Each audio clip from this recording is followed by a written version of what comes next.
don't give a fuck. You're tripping with JJ. Wow! Fuck you, asshole. Tell your bitch I said hi, nigga.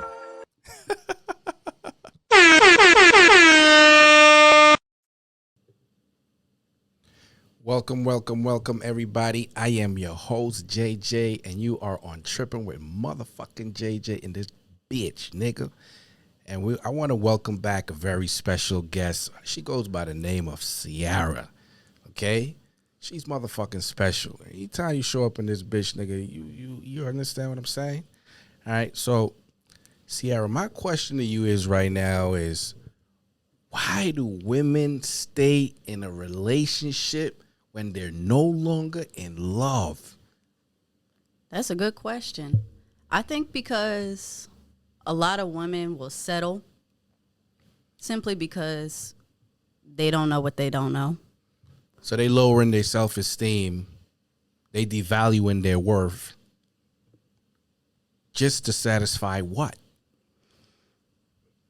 Being comfortable. When it comes down to it, it's not even that I think that a lot of women will consciously do it, but I think that at the end of the day, you really don't know what you don't know. So what I mean by that is if you have not been in a relationship or you haven't been in a very long time where you've gotten what you need, you might low-key forget what those needs are when you neglect them for that long. So Whose fault is it, though? Oh, it's absolutely her fault for not getting what she needs. Closed mouths don't get fed. Yeah, but isn't it his job to recognize what she's missing, what she's lacking, and give it to her without she saying shit? If that was the expectation to begin with. But a lot of women, I think at the end of the day, they get settled in and they get comfortable.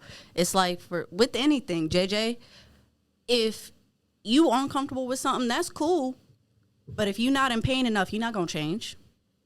So she might not be happy. So take pain to make the brain a little smarter? That's a lot of times. She need to bump ahead a few times, get a few hard lessons to move on? I'm not saying he need to be beating her black and blue and shit. I ain't condoning. I'm not condoning domestic violence, but what I'm saying is, internally speaking, something has to bruise, something has to be broken for her to realize that, look, I'm not the same person I was when I came into this, and I'm feeling a real unappreciated way, devalued. So does that have to happen for her to say, look, it's time for me to move on? It doesn't have to happen, but more often than not, I think that's what ends up happening. Just because at the end of the day, usually it's something bad that triggers that self-reflection to be like, oh, I'm really not happy. Oh, I really got to go. I'm not getting what I need. My kids ain't getting what they need. I had dreams. I had these goals. We were supposed to grind and do this, that, and the third. And either, we became stagnant or that shit just really never happened and I was fine with it. And I'm realizing I'm not cool. A lot of times something serious has to happen to trigger that self-reflection. So I just think at the end of the day, if you're not in pain enough, oftentimes you're not going to move on. What you think? Yes and no. Yes and no. You can be in pain and love somebody, love through that pain. You can push through that pain. If you want the relationship to work, if you want to build something for long term, but there's just a little bump in the road where you guys just not seeing eye to eye, whether it's sexually, whether it's financially, where he lost his job, or she's just feeling unattracted to you, or he's feeling unattracted to you. Those are hurdles. Those are pain. Those are discomfort. So it can be where, look, can you overcome the hurdle of sex deprivation, financial setbacks? Can you deal with that pain on a daily basis? And for how long can you deal with that pain? Can you part? Yeah. That part. And it's a lot of people, I don't think, notice the difference between a hurdle and a setback. Like it's a difference between a hurdle and a hindrance. If y'all just going through something, let's say it's money problems. There's a difference between we're in a pandemic and I got laid off my job and I don't know when I'm going back, and so I'm trying and I'm doing what I can do. That's one thing. It's a whole nother thing for you to be grinding because you see certain goals and your partner is sitting there chilling. And so every day you're like, okay, well, I'm grinding just to make sure that we maintain. But why are you playing PlayStation half the day and you put 2 applications in and you say you trying? Why is it that you cool with this unemployment? Why is it that all our friends are going on vacation and you cool, or you say we can watch a movie at the house instead of going out on a date? Like, why is it that the level of effort that you give is fine? And so a lot of people don't notice the difference between, this is not temporary. This is who that person is. How many times can you complain before you do something? How many times can you complain before you make a change? Because if you going in there and you complaining, you saying, yo, how many motherfucking times you going to sit here and Xbox this day out, PlayStation this day out, fucking lay on the couch this day out? You understand what I'm saying? Before you walk in and say, look, nigga, it's your last motherfucking Xbox day right now. Like, you got to leave. So does the female contribute to the male lazy, unproductive ways? You know what? No. Why you say that? Because men are natural providers and they're natural protectors. And so I could sit there till I'm black and blue in the face telling him, this your last Xbox day. I'm sick of your shit, nigga. I'm sick of you. And if he doesn't want to get up, it's not going to matter what I say. He might get up just to get me off his back and, get that pressure off a little bit, but he's not motivated to change. If he really wanted to change and he wanted to do it, there should be nothing out of my mouth besides, okay, what can I do to better support what you're doing? I should see that effort's there, because men, when they know what they want, they provide that and they go after that.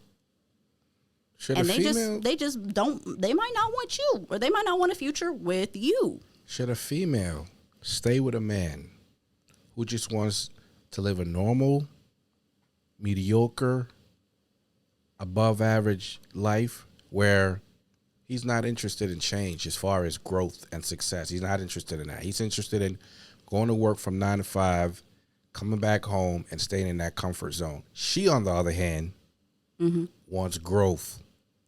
Okay? And he's kind of hindering that process with his closed-minded mentality. Yeah. Okay? Should she stay or should she leave? She should leave. Why? With the quickness. Because at the end of the day, the only thing keeping her from her growth is her. And her choosing to be with somebody she's not compatible with. At the end of the day, there's somebody out there for everybody. If you a hustler and you like to grind, find you somebody who likes to hustle and who likes to grind. If you're content and you're low maintenance and you don't need much, then find you somebody who doesn't need much. Yeah, but opposites attract. That is true too. So, but to what extent? Because we talking, as far as where I think we've been talking so far, I'm talking about somebody who's in a relationship with somebody that they want to build a future with. And so when you look at that different, opposites may attract. But if y'all gonna build something, you got to be like-minded somewhere. Now, if y'all just dating, okay, opposites attract. You can need a little situationship. That's cool. But there's no expectations there anyway to actually build a future. Who should pay when they go out? The men or the women? That goes with the lines, like I said, a man will pay and a man will do for what a man wants. Now, I think, just because I'm me, and we didn't already talk enough, so you kind of know where I'm going with it. I think that in the beginning, whoever shows interest, to me, is the person that needs to step up in the beginning. So you telling me if a female holler at me, she's supposed to take care of me when we go on a date too? I'm not saying she need to take care of you and all To that. what extent? So if I show interest in a dude and I want to get his attention and I want to move forward with things, if I don't see it moving in the direction that I want, I'm gonna take that initiative and move forward with it. Like, let me give you an example. Wait. You're not just gonna walk past that. What do you mean you're gonna take the initiative and do what? If he's not initiating, you're gonna take the initiative and So, yeah, at every point. So let's say I see a dude and I think he attractive. If he minded his business, I'm not going to be one of them females like, why is he not talking to me? I mean, I gave him the look. Why is he not coming over? No, I'm the type of person, I'm going to go over. I'm going to see how you doing. I'll ask you for your number, this, that, and the third. And then, get that talking started. you go out on a date. Who paying? The first date. In that situation, The first date. Who's paying? if I say that I want to go on a date with him first, I'm willing to pay. And you have no issue with him accepting that. No, because I would not ask a dude out on a date like that if the circumstance wasn't I'm looking to build something. So I'm gonna I'm gonna ask a dude on a first date if I'm investing in something. And you paying. I'll pay for what I invest in. Yeah. You just say males supposed to be natural providers. They are, but what I'm saying Now what the fuck are you doing? what I'm saying is sometimes you got to show your interest in something. So, for example, if you moving into an apartment, right? That apartment might be available, but you still got to go and you still got to put that application in. You still got to go and initiate, say, here's my license, can I tour? At that point, then, of course, if the apartment's really about anything, they're going to make sure that you feel at home. They're going to have, like, little snacks and shit. They're going to show you the little model. They'll make sure that they're waiving fees for you. They'll do all this extra things to keep you once you have initiated and you showed your interest. So I would pay for a date to show my interest. You know what I mean? Look ahead. What the fuck here? If you, or any women for that matter, decides to pay for a first date, understand you're teaching this man how to fucking treat you. Understand that's not going to be the first time you're going to pay out your fucking pocket. Now, the question poses itself. Okay, because I got a question. If the question, you just taught this man how to fucking treat you from the jump. Now, the question is going to be, when it happens again where you got to come out of your pocket to say you went to a car show. He likes a car. You got 20,000. You just got taxes back. That's you took that shit to the next level. No. Wait. No, see? you took that shit to the next level. No, the fuck I didn't. Here's the thing about it, though, JJ. Let me ask you. Do you think that if a woman pays on a date the first time, that's setting a precedence that every time y'all go out, she willing to pay? Because that's not where I'm at. That's not what we're doing. But you don't know what type of man that is. But I don't. To Let be me fair, tell you, I don't. Matter of fact, But I wouldn't. Okay, go ahead. If you pay for the date, and he allows you to pay for the date, pay attention. He just told you he's a bitch ass nigga. I don't give a fuck what nobody say. No man is gonna allow, no real man, Renaissance motherfucker who builds shit, gonna sit there and allow you to take money out of your pocket on the first fucking date. The first fucking date. Say, hey, you could pay for my motherfucking, with his face held high, his chest out. You should have no respect for him, because from that point, it's downhill. There you go. I only partly agree with you. Here's the thing. When I say that I'd be willing to pay for a date that's on a third, like I said, it's an investment. So investment in what? Because if I investment pay for, in a broke nigga? if I'm paying for on a date with a dude, first off, it's not going to be dinner or a movie or like some simple shit. What I'm saying is if I choose to pay for a date for a dude and that's our first date, let's say that we've been talking about and this, that, and the third, and I had it. Let's say that I already had tickets for an event. Or let's say that I know that he has an interest in whatever. I happen to have an interest in that. I'm not going to come out and do like, yeah, if only I had somebody, da, da, da, da. I'd be the type of person to be like, hey, so check this out. I saw this Van Gogh exhibit and, you know, it was buy one, get one on Groupon. What you doing next Friday? That's a slick ass motherfucker. Like, I'm not. That's a slick ass motherfucking way to train a deadbeat ass nigga. What? Because if he just... You think that's too easy for him to just come on and be like, all right. That was slick. Now, and I'm not offering that to every dude. You know what I mean? I'm not every dude that I talk to. I'm like, hey, can we da da da da da? Like, I've probably paid for a total of maybe 5 dates in my life, and none of them were first dates. And none of them worked out. Okay. Okay. Fucking okay. You gonna stop telling me I date bitch ass niggas first? That's a bitch ass. All 5 of them went down the bitch ass line. You went down the fuck. Stop telling me. Not a one motherfucker is standing, nigga. You think that at any capacity, a woman paying for a date is a no-no? It's not about the pay. It's not about the money. It's about the fucking principle. A man of principle and dignity. Respect himself to not put himself in that position. If he know he can't pay for that fucking date when you asking him out, he would state, I'm sorry. Look, I'm going through some rough edges right now. I would love to take you out. There's nothing more I wouldn't love to do. But let's go someplace where we both don't have to pay, like the park. We could have cool. We could have we could have such a great bonding conversation in the fucking park. You don't gotta pay. That's different. That's a different situation. I'm down for that. Because here's the thing. At that point, I think that if I did anything, if I am interested in him, if I did anything but say okay, that does set a precedence to where not only is it not necessarily do I feel like it would be teaching him that like I'm gonna pay for everything, like you just come on, I'm gonna handle all the bills.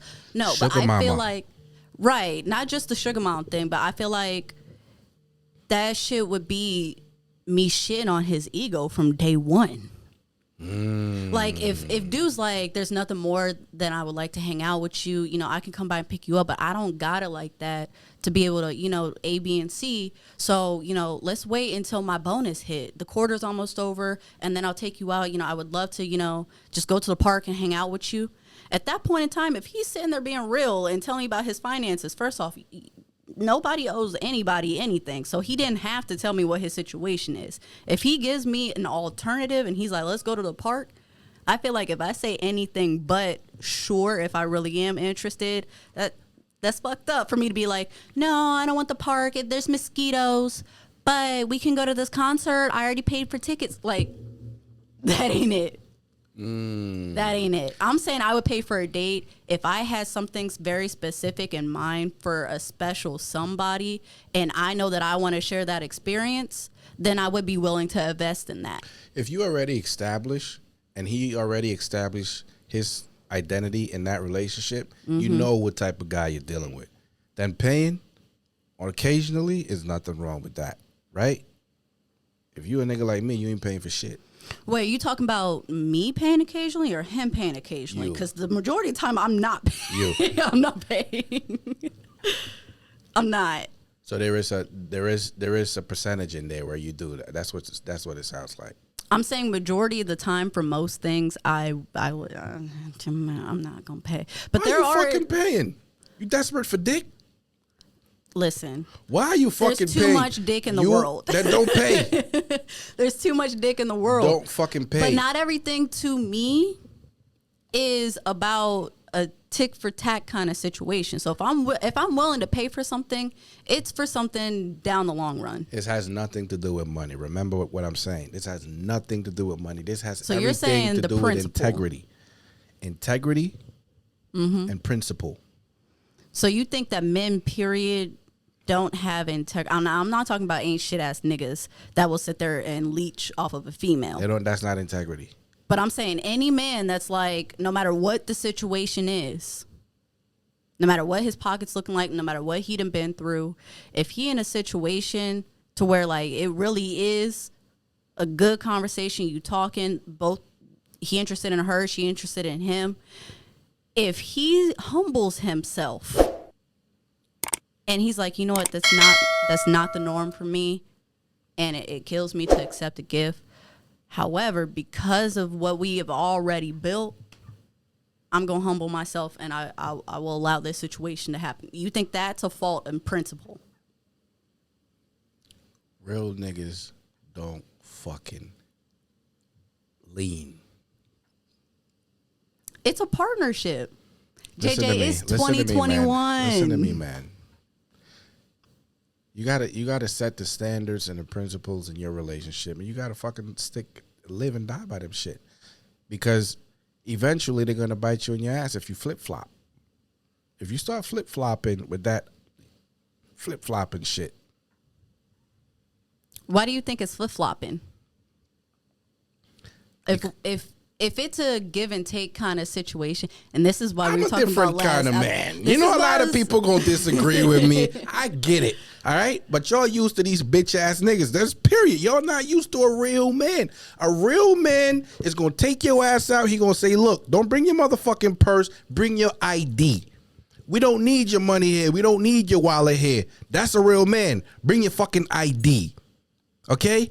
Your money ain't good here. I got this. So if a dude, if it's like that 99% of the time, because for me, to me, that's going to be the majority of the time, because what you don't do, another man will. Period. But if it's like that 99% of the time, I'm saying for the one time, for a dude who is like that, because I personally do not want to date a man that is not like that. That defeats the whole purpose of being with a man. So let's say a dude is like that, and 99% of the time that's the case. Anytime he's hitting me up or anytime he's seeing what I'm doing, I know that when he's texting me, am I free Friday, that means because he want to take me to dinner or he's going to do something. If he says, hey, I'm in the neighborhood, I know it's because he's bringing me lunch. Like, that example is already set. Are you saying that he a bitch ass nigga if out of the blue one day, let's say we both fans of J. Cole. Is he a bitch ass nigga if I hit him up one day and I'm like, I got these J. Cole tickets? Now, he done already paid hundreds and thousands of dollars worth of just shit in the past and dates and this, that, and the third. But I come to him and I say, I had these J. Cole tickets. You think he's a bitch ass nigga for saying, let's go see some J. Cole? Nah, nigga, we go see some J. Cole, nigga. We go see some J. Cole. That's what I'm saying. I will pay for an experience. If I know I got an interest and he got an interest and it worked out like that, I'm not saying that I'm just going to go out the way to buy J. Cole tickets. But let's say I did find a buy one, get one. Or let me see on Facebook Marketplace, somebody got to get rid of these tickets because they rent due or whatever. If I come up on something and I share that with him, that's not like it's not the way you just put it. You That's know a what different I mean? scenario. That's the scenario I'm talking about. I'm not saying that like I'm setting him up to coddle him. Okay, got you. No diapers niggas. No diapers niggas. No That's not what we're doing. We're not no baby wipes, no baby powders, no Andy ointment motherfuckers. No milk, none of that. These motherfucking Vaseline niggas. All right? None of them niggas. No soft niggas. I'm saying like, do you want to go see J. Cole, sir? Okay. You know what I mean? All right. Yeah, that's appropriate. That's acceptable. Now, why the fuck women search men phone? Why? I, for the life of me, can't understand why one adult feels like that shit's okay. So bitches be crazy. That's all I gotta say. Facts. I mean, what the fuck you think you gonna find? Honestly, JJ, dudes are just as bad with that too. Niggas is guilty too. You know what? Niggas is guilty They're too. Bitch ass niggas. They must be. You know what? They For bitch once, ass niggas. we on the same page with that. Yo. But let me hear why you feel that way. First of all, you don't trust her. That's number one. Mm-hmm. You calling her a cheater. You call her, that's disrespectful. Mm-hmm. Ask, communicate. if you feel some type of way about your woman and you feel she's being, funny in the relationship, and as far as texting another nigga or calling another nigga, or you got a reason that you want to check that phone. That part. But beyond that, since you want to talk about principle, what phone bill is you paying to be on my phone right now? I'm confused. Yeah, but even if the nigga's paying it. At the end of the day, that's my phone. So what's crazy about that too is, what does that say about you? If you willing to search through somebody's phone and you think they cheat and they do this, that, and the third, does that not make you a bitch for staying? It makes you trusting. No, but I'm saying if you're willing to look through somebody's phone, not you, but just a dude or a female, if you want to look through somebody's phone because you swear they cheating and they be talking to the coworker and this, that, and the third, what does that say about you? That you're with somebody and you swear they cheat and you just trying to get them caught up in this, that, and the third, you looking through their social media, blah, blah, blah, blah, blah, blah, blah. That means that you have terrible taste. You have terrible discernment. You probably don't have home training because you don't know how to pick them. You definitely don't know how to keep them.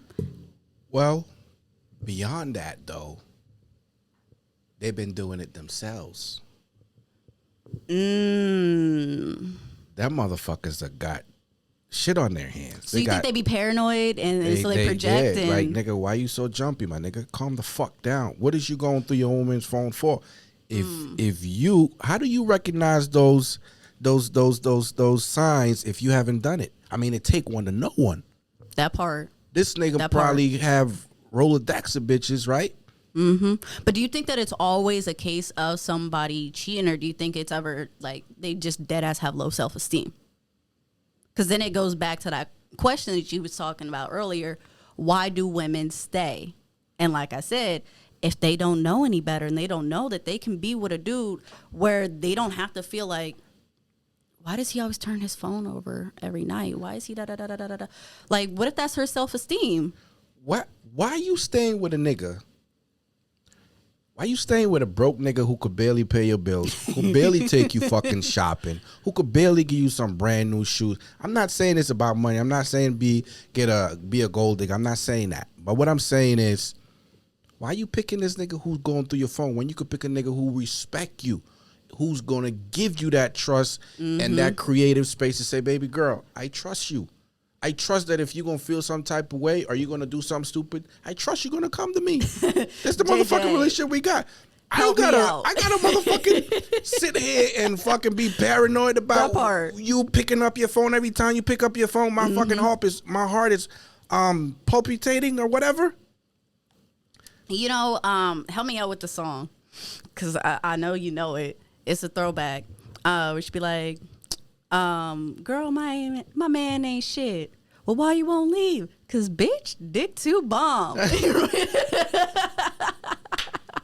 You know what song I'm talking about? Yeah, I heard it before. That's a while though. You took me back. Girl, my man ain't shit. Yeah. That sound like something. I hate to say her name, but it sounds like something Yo-Yo would sing from way back. Maybe because I know in my heart of hearts, I don't know why I feel like Trina is rolling off my tongue, but I know damn well it's not Trina.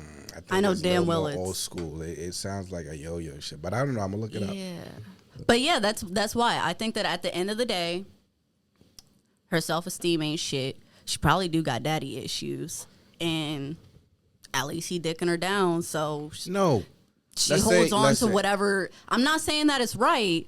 I'm not saying that she not codependent. I'm not saying that anything that about that is justified. I'm just saying it's a lot of bitches out there that are just digmatized. You know how many bitches I know? What if she not getting the dick and this nigga still searching her shit, still threatening her, still paranoid? JJ, don't make me put some people's business out there. I'm just saying. I know it's happening. I know some females ain't getting no dick, and then niggas still going through their phone. I know females who are dating long distance and have not been fucked by they nigga in years, and they still going through bullshit long distance. Nigga, what? Because they remember once upon a time that dick was that tap out dick. And they'll hold on to that. Like, well, at least at the end of the day, I know he coming home to me. Yeah, with every STD known to man. What? Why women stay in relationship to satisfy themselves, their self-esteem, their ego. Why the fuck they doing it? Like, The same reason men do, JJ. Exactly what you said. Ego. They self-esteem. At the end of the day, if you don't know you and you're not right with you, you'll accept bullshit from anywhere else. now, when you find somebody else that treat you better while you still in, let's say you still in that relationship, you find somebody else that treat you better. You know this nigga got you. Like, yo, I pay all your bills, nigga. Like, I take you shopping. Like, it's nothing. You feel me? Mm-hmm. Why the fuck you staying with the nigga that ain't doing shit for you but giving you fucking anxiety and depression, my nigga?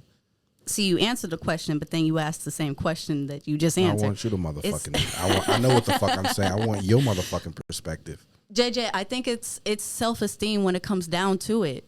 If you have, and I don't want to get too with the juju, but like if you have a spiritual problem with you gonna accept something bad and you're gonna deny something good, even if that person isn't doing nothing wrong. He paying bills. He making sure that he actually show up when he say he gonna show up on time. He's considerate. He's somebody that you're feeling like this, that, and the third. You still gonna self-sabotage that shit because you have your own spiritual issues. I feel you.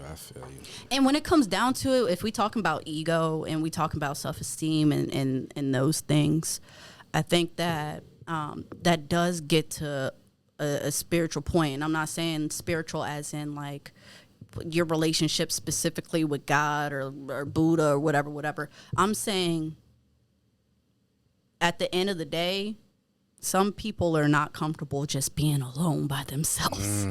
And some people can't handle who they are. They don't know who they are. So when it comes down to situations, people more often will act based off of what they know or what they've seen or just whatever precedence was set in the past, whether they're mimicking their parents or they're mimicking some other fucked up relationship. They just so happen to have somebody fucked up from jump and they're low-key attracted to people who are like their baby daddy or whatever the situation because they don't know themselves. And if they have something better, they not going to be able to take care of that and keep that because they got a problem with them. That's like the same way that how many times do we hear stories about people who win the lottery and they go broke in 2-3 years? Because you didn't know, you couldn't handle your money and you couldn't budget and manage your money when you was making $30K a year. And now you won the lottery and you decided you wanted to buy everybody a house and you wanted to buy a car with the highest insurance and this, that, and the third. What you did invest was shitty investments. And had you took the time to talk to one advisor, just one financial advisor, you wouldn't have did that. And they go broke as fuck in a couple years because they don't have that foundation. Right. Same thing with yourself and relationships. If you don't have that foundation with you, how the fuck you gonna do it with somebody else? At the end of the day, all you doing, this is my opinion now. I know some bitches gonna be mad. At the end of the day, there's a lot of women like that you just described that are out here creating men who fuck with women's minds. The bullshit niggas that go out here and every day they on their future shit and like these hoes for the streets and da-da-da-da. And they wouldn't know how to respect a female. The only female they think to respect is their mom and they barely do that. They create those types of dudes by breaking them down and breaking their hearts because they didn't know themselves. And now the next bitch is left with shambles, and if she's dumb enough, she'll try to build a nigga up. So I think it's just it's a cycle. Why women stay just because of the kids? That's a little bit different. How? We going back to self-esteem and what I was saying. We are. You unhappy. Ultimately, You're unhappy. You're depressed. You're dealing with anxiety every single day. This nigga can't fuck you to save his life. Besides the point, he think twice to spend on you, and when he spend on you, he always put it in his back pocket to throw in your face. You remember that time I bought you them shoes? This is how you gonna treat me? Yep. Remember that time I pay your phone bill? Don't act stupid because I'm gonna turn off your phone or something. Why you fucking staying? All for the sake of the kids? That's some bullshit. But let me go ahead and complicate that a little bit. Because for one, the only person's business that I put out there is gonna be fine. So let me tell you about my parents, because that's the situation. All right. Oh, really? Yeah, but not as much. Gotcha. So growing up, my parents, they were going to get a divorce when I was still a toddler. They didn't actually divorce until I was 14, damn near. All for the sake of the baby. Both my brother and myself. So growing up, we saw their dysfunctional as marriage. We saw that, daddy stepped out every chance he could. We saw that they would argue, this, that, and the third. So just that chaos. But at the same time, what they did do together, they didn't have the love. They didn't have the respect. They didn't have any of that between themselves. But what they did have was an empire. They had reputation. At the end of the day, no matter what was happening behind closed doors, people respected them because they built that empire. And so... But they're not happy. But they weren't happy. But here's the difference in why they did decide to stay. And I didn't get that for the longest until I was grown. I'm like, y'all went at it like cats and dogs. It was a great day if y'all ended up sleeping in the same bed. Like, Yeah. when it came down to it, they both came from nothing.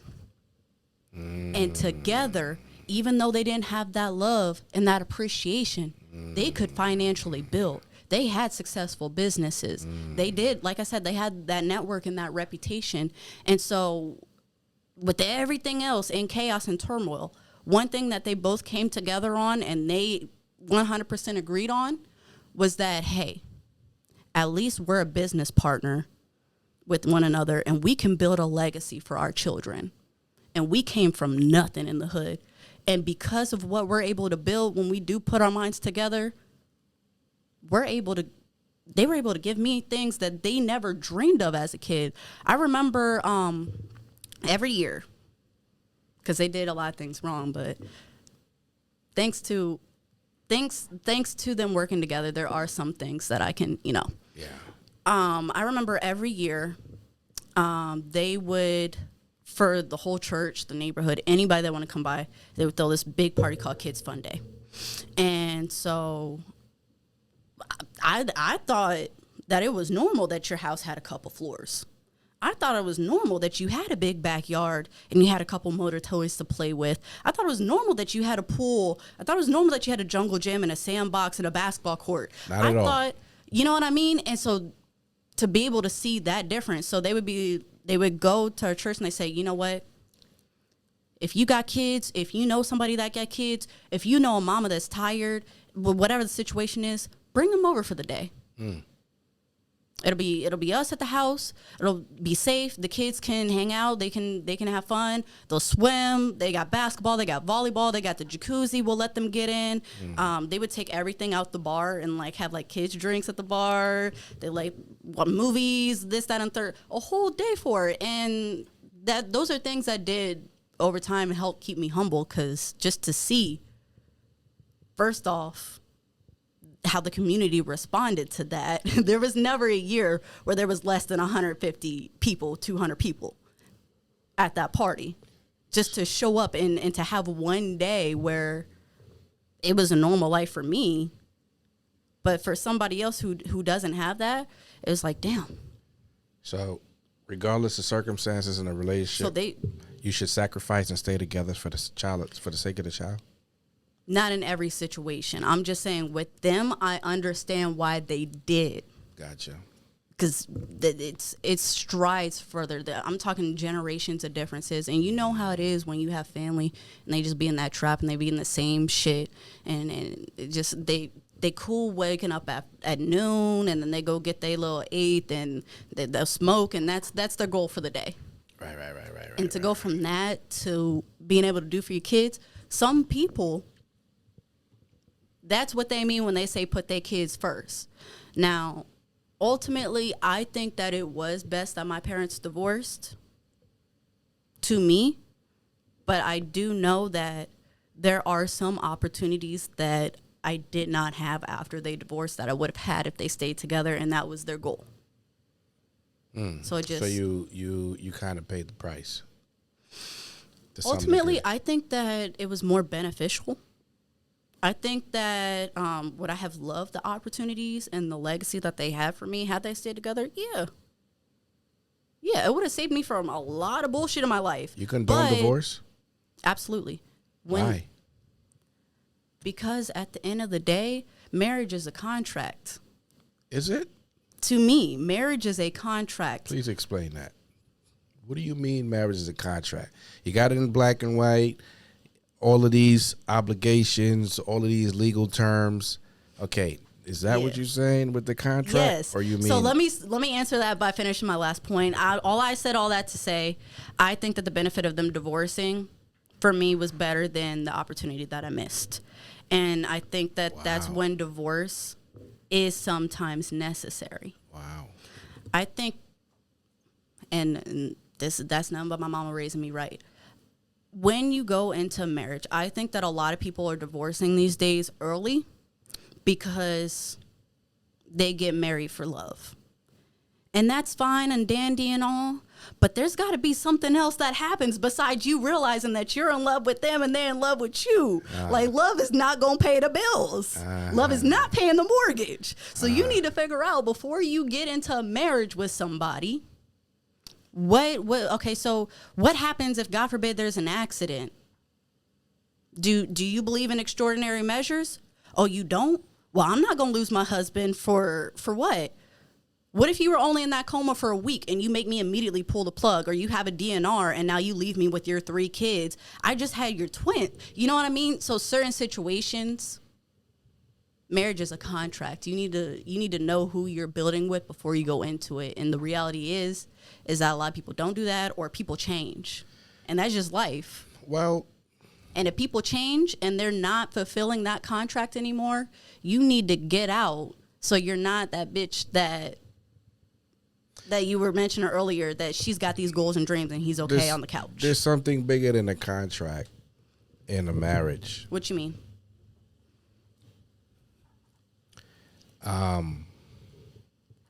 Honor is bigger than a contract in a marriage. Respect. I'm gonna disagree. Respect. But tell me what you mean by that. If I Please. honor you, I respect you, I value you. Mm-hmm. Okay? I'm going to be there to support you. Mm-hmm. If we have a contract, I don't necessarily have to respect that contract. In other words, yeah, we sign a contract, but I don't give a fuck about the contract. I'm not feeling you no more. So I'm not going to be there for you if you get sick. I'm not going to be there if you lose money out your bank account. I don't give a fuck about the contract.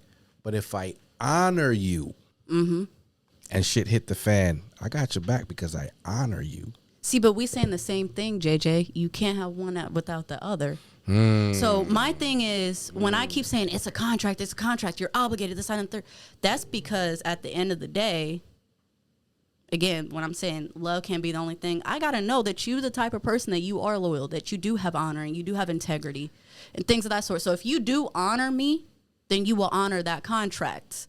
If you honor me, then you'll honor those vows where you said in sickness and in health. And I know that if I get diagnosed with cancer, my man gonna be there. You don't need a contract for that. If you got a man with honor, you don't need a contract. You don't need a contract. You know, The contract is just a bonus. The contract is just for like extraordinary measures. But when we say a contract, I'm not necessarily saying like we have to write down like a legit like legal contract. Although I am a fan of prenups, and I think whether you're rich or not, everybody should have a prenup. That's a whole different conversation. I agree. Let's jump on that. Okay, we'll get into that next. But what I am saying is that, like, when you marry somebody and get to a marriage, there should be an understanding of the type of unit that you are. And that's that contract. I to agree. know who each other is in and out in whatever season. I agree. And when you say I do, whether you wrote those things down on paper or not, specifically for me, I'm thorough, so I'm the type that would. But whether you wrote it down or not, that's the contract I keep referring to. Gotcha. And that's what you keep saying with honor. Same But yeah, thing. get you that prenup. Yeah, no doubt. Mm-hmm. So, should you get married without a prenup if you came up together Nope. from scratch? Nopity nope. Regardless, you should have a prenup. Mm-hmm. Why? Even more so. Why? Because Even if you build everything that me and you build everything together. Mm-hmm. You thought of me. You came up with the water bottle. Mm-hmm. I put the water in it. Mm-hmm. You came up with the price. Mm-hmm. I got the retailer. Mm-hmm. We fucking half and half. So you saying we still should have a prenup? yes, because of what you were saying earlier, there's differences between hindrances and hurdles. So let's say that whether it is a hurdle or a hindrance, at the end of the day, if I respect you, I respect your investment. So to me, if my man said that's the water bottle and we figure that out and let me find where to market to and this, that, and the third, and I'm like, okay, well, let me figure out production. If I honor him, I'm going to honor the work that he put in to find different stores or that are going to put that water in. So I want to make sure that he has his investment protected and myself as well. Just because at the end of the day, I'm not saying that it's going to be divorce, it's the third, but you never do know what's going to happen. So at some point, let's go ahead and solidify and protect what we have coming into this union. In that prenup, if we want to say what we made up until the time that we got married, we're going to split that 50-50. Cool. But things can happen in that marriage. Let's say that 3 years down the line, I stopped selling water and he like, that's okay, babe. You know, I'll grind and I'm going to keep da-da-da-da-da-da. Well, if we started off with a portfolio where all in all we have $1 million and 5 years into that marriage, he's now he's grown our portfolio and now it's worth $50 million. And I've been staying at home. Yes, I make sure that like the house is clean and I'm maintaining and this, that, and the third. I'm not saying I'm sitting around doing nothing. But still, I don't think that should be an equal share. I don't think that that's fair. What the fuck isn't fair about it? At the end of the day, he's the one doing the work. In that situation. So I think that assets should be protected. You in it together. The word together fucks you over. Understand that. If you was single, take what you work for, have it all. As long as you got that word together in that motherfucker, if you make 50 cents, bitch, I want motherfucking 25. We're in this. How is that fair though? That's we why I here think you together. that's why I think you should get a prenup. Everybody should have a prenup. You don't need prenup if you got honor and loyalty. You don't need that. JJ, be real. Be real. Let's talk about Bill Gates. Go ahead. Matter of fact, let's talk about, didn't Jeff Bezos get a divorce? Yeah. Yeah. So they both had money going into it, right? But we all know that Jeff is the one who made the money. He's the one that took them to being billionaires. And the wife was at home. They had this long-term relationship. She raised the kids. She did this and that. She kept the house together. But at the end of the day, they went from being stable to being the Bezos. You think that she's entitled to all that money that she walked away with? Listen here. You just used the word Bezos. Who was Bezos? Them. I just think everybody should have a prenup. Listen here. I think that if he had a prenup, we wouldn't even know about that situation. Fuck the prenup. Listen, I believe in prenup. Do you even know her name? I believe in prenup. I believe in prenup. I preach that shit to my kids. Listen, but I'm telling you, listen. Under these circumstances, she deserved half. If you started from scratch with that individual, you had nothing, they had nothing. Mm-hmm. You started a family together. Now you got 20 years plus raising a family. Now you become a billionaire. Off of that same company, I was 20%, 30% involved in. You was in there 70% at the time. So you, according to you, you made fucking 70 million. I put in a fraction of that. Let's say a small fraction. Yeah, a fraction of that. Nigga, I was home taking care of these kids. You know how hard it is to clean up after kids. You got to do laundry after kids. You got to make sure they're in school. You got to make sure they're safe. You got to take hospitals. You got to make sure that they're not running down that fucking stairwell and jumping head first and break. Nigga, I'm not saying she doesn't deserve nothing. It is. You know how hard it is for any parent, male or female, to raise kids alone while the other parent is out there making fucking money. Nigga. Why are you quotations? He's a billionaire. He was grinded every day. What do you mean? That's great. Bitch, you owe me half because I was here. What? You didn't spend half of that 70. You want to divide that into the percentage of child. Because the time that you did not spend with your child, let me get that percentage, motherfucker. Your responsibility is supposed to be there for your kids. If you're not, and I play that role, that's a percentage you just took out. You owe me that percentage because I'll pick up your fucking weight. I think that when you calculate how much effort it takes to raise a child, and I'm not shitting on the stay-at-home moms and dads around here. I'm not. But when you calculate that out, when you calculate the lost earning potential because they spent time on maternity leave or paternity leave, whatever, when you calculate the fact that they weren't working and what they would have made at their job and assuming that they would have moved up laterally in their company, whatever. Once you calculate that out, I just think that that's a very tangible number to reach, and it is not 50%. What is it? Less. What? Easily less. Fucking 10? 5? I don't think that it's the percentage that matters because the percentage is relative to how much the overall amount that family makes. So with that being said, if you want to take a look, I think that for each category, if y'all really try, you can come up with a dollar amount. And once you have all those categories for all your pain and suffering or whatever during that divorce, then you can convert that to a percent. And I'm willing to bet that it is not anywhere near 50%. 49? I'm willing to 49.999, nigga. It's probably when you add up all the years of child support and alimony and can't put a money value. that they lost. You can't put a fucking value or a price or whatever the fuck you want to call it. You can't on missing out on your child's time. I don't give a fuck how much money you got. You can. That's called joint custody with child support. You can't. Fuck what money. Do you mean? Fuck money. Listen. Time overrides money. Any day. Any fucking day. So the most important thing here is time, not money. So who's spending the most quality time with the kids? Who's spending the most quality time making sure to get that education?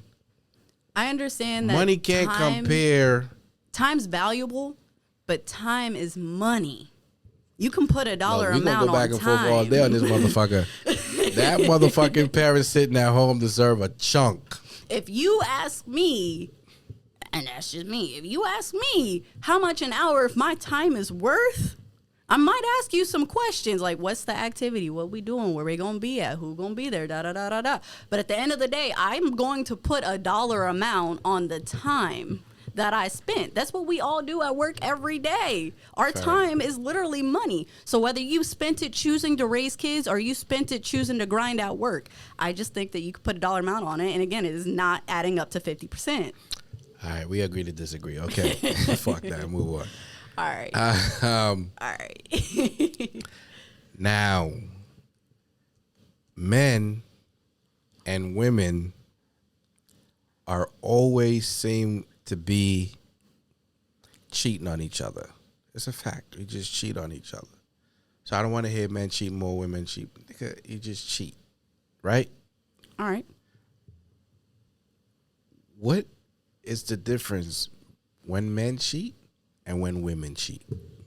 Ooh, good question. Majority of the time, JJ, when women cheat, and I'm going to start with women, and I'm going to hear your thoughts on men, because I'm not a man. I can only, you know what I mean? That's why we here. Yeah. When women cheat, most of the time, I think it's because they aren't getting what they need emotionally and mentally, or what they think they need. What do you mean? The nigga not crying enough? He might not be there. What do you mean she not getting enough emotionally? She not getting enough hugs? She's lonely? That part. And it doesn't have to be that she's not getting enough hugs or whatever. Whatever her love language is, she's not getting enough of that. So that's in her opinion. But like I said, at the end of the day, it's a spiritual problem. So that's a justifiable excuse to go out there and suck a dick. Nope. I don't ever think there's a reason to cheat. At the end of the day, if you cheat, you trash. Difference? What is the fucking difference in women cheating and men cheating? What's the difference from a woman perspective? So from my perspective, that's what I think for a woman is because she's feeling like there's something that I'm missing that I'm not getting on a day-to-day, and I'm looking over time and I'm realizing that I done lost time, which you were just saying how precious it is. And so they're like, well, fuck. Maybe if I can get this Band-Aid over this gunshot wound, maybe that'll help. Just fucking leave. And I do think that women should do that. And at the end of the day, let me not say Band-Aid over a gunshot, because women, we think about shit when we do it. They don't wrong with that shit. Yeah. So, like, at the end of the day, when women cheat, I think that we get to the point to where mentally we're out because we're not getting what we need. But we slowly got to build something else. We're not going to leave what we have until we have something else built. So I think that that's why women will cheat, because they're looking and they're building their next move.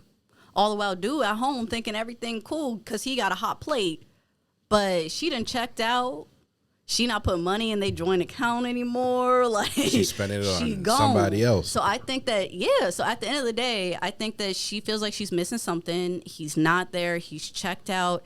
And every day that she's slowly moving things to different accounts and she's preparing for her future and he's not noticing it and he thinks shit's sweet, that's in her head and in women's heads and in our minds.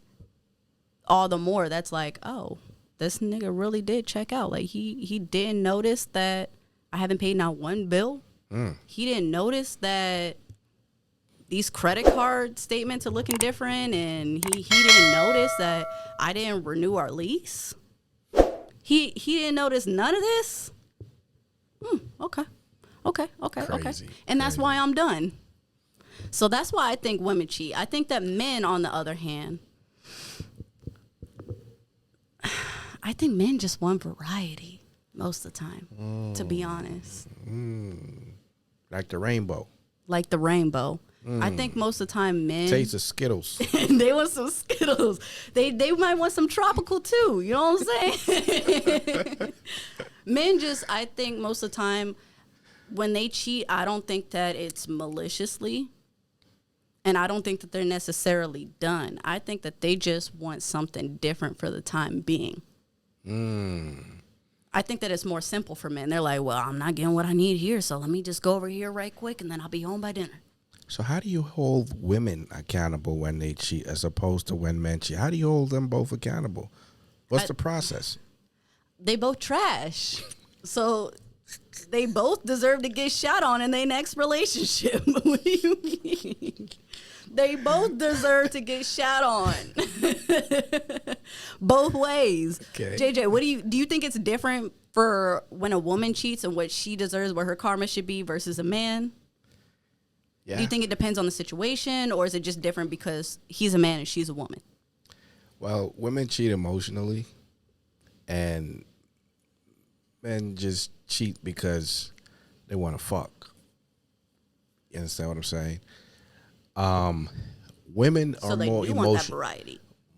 Men. Some men, I guess, prefer variety. Some men prefer just being promiscuous, just to be promiscuous, right? And some men have sex habits. Some men are addicted to sex. Some men are addicted to that lifestyle.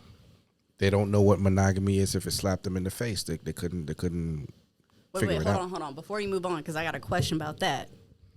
Why do you think that some men who are promiscuous naturally, or they are addicted to sex, or they just want that variety, why do you think that it's so out of this world for most men to just say what the fuck they want? That's what I don't understand about men cheating. Because at least when women cheat, it is because they feel a reason or what they're not missing, and they can sit there and give you a whole list as to why they cheated. They can give you dates, they can give you receipts. They got a whole story. Like, well, we were at my mama's house and he just don't. He said he wouldn't even talk to her and ba da da da ba da da da da da, and he don't do this and he don't do that, and he hasn't done it since 2017 and blah blah blah blah blah blah blah blah blah blah blah. And I'm sick of that nigga and I. But a dude, if it's that simple, and he just want what he want, why can he not open his fucking mouth and say from jump, this is what I expect and this is who I am. Meet me where I am. I don't want monogamy, but I want you in my future. Why can't he say that? Why do men, since you want to talk about bitch ass niggas, that's some bitch nigga shit to me. Not necessarily the dude that will or won't pay on the first date. To me, it's your character. So why don't men say what they gotta say? Look, I sound triggered as fuck. I just don't understand. Tell me. They're cowards. They're cowards. They don't want to face the accountability and the responsibility of their decisions. Simple. If you're not happy and you're with someone else, they're entitled to make a choice on their own whether they want to be with you because you are cheating or they want to leave because you are cheating. Men fear that response that they're going to lose control, where, look, if I tell her, look, I'm cheating, I'm a dog, damn, Right. I'm going to lose all the years, all the shit I did for her, another nigga going to pull up and take my spot. So men have fear. Okay, so that fear is reasonable. But I'm talking about from jump. If that's who he was and that's what his plan was, I'm not saying, like, at that point, if you decide to, you better die with a lie. You better let your own guilt eat you up. I think that if you cheat, you better keep that shit to yourself if you want a future. But from jump, why won't men say what the fuck it is they want? Do they think they can't have their cake and eat it too? Like, why won't they say what's up? Well, a lot of men won't tell you from the jump because they're not confident. They're not confident in themselves to say, look, I could look a woman in the eye. I could let her know what type of person I am, and I could live with that. She could live with that. If she won't be with me, she fuck with me. She don't, she don't. But a lot of men lack that self-assurance, that confident, but they're ashamed of being judged. Because if a nigga come out and start saying, I'm a dog, I'm a cheater, lie, he gonna be judged. So they don't want to be judged. The delivery matters, but why do men not have that courage? Why is that lacking in men? They don't want to lose what they could potentially have if they hide the truth. If you tell you the truth, there's a 50% you're gonna leave. He don't know your response to what he's asking. If what he's telling you, if he's telling you, look, I'm a dog, I'm a cheater, he don't know what the fuck your response is. So he don't want to gamble and say, fuck, if I had kept my mouth closed. So he rather live with a lie than live with the truth. If you leave, does that not make him a shitty person outside of a relationship? Does that not make his heart shitty? It makes him a coward. A whole coward. A coward. Why do you? Because at the end of the day, whether you're a man or a woman, everybody is taught to tell the truth. I believe in any relationship, any circumstances, you should put the truth on the table. Put the truth on the table. If everybody believes that, though, JJ, if not the issue. If you got somebody who really wants things to work out, yeah, and support you, she's not going to ridicule. She's not going to press. She's not going to beat you up with the truth. She's going to figure out a way of how to give you the help you need. If she can't give it to you, she's going to make recommendations or suggestions, or she's going to come up with a plan. Okay? If she wants to be with you, if she really see potential in you, okay? But if she doesn't see that in you, and you tell her, look, I fuck around, I cheat, and all this other shit, and she don't see the good man in you, the value in you, it's like, nigga, I would have stayed with you if you had something for me to work on. But you don't got potential. You're a full-fledged cheater. Yeah. Okay? You don't want to grow. You don't want to expand. You don't want to do any of that. You just want to fuck around and cheat. And you don't got nothing, a pot to piss in a window to throw it out. So those are facts. Let me give you a scenario, and then let me ask a question differently, because I still don't understand where it comes from. All right. Let's say that it's not a dude who's like, I'm a cheater, I done always cheated. Yeah, I done cheated before, I'm not proud of it, blah, blah, blah, blah, blah, blah, blah, but I want to be with you. That's some bullshit. Like, if he says that and she go with it, I'm looking at her like, sis, are you okay? But Why? Because that's a whole You don't think people different, could change?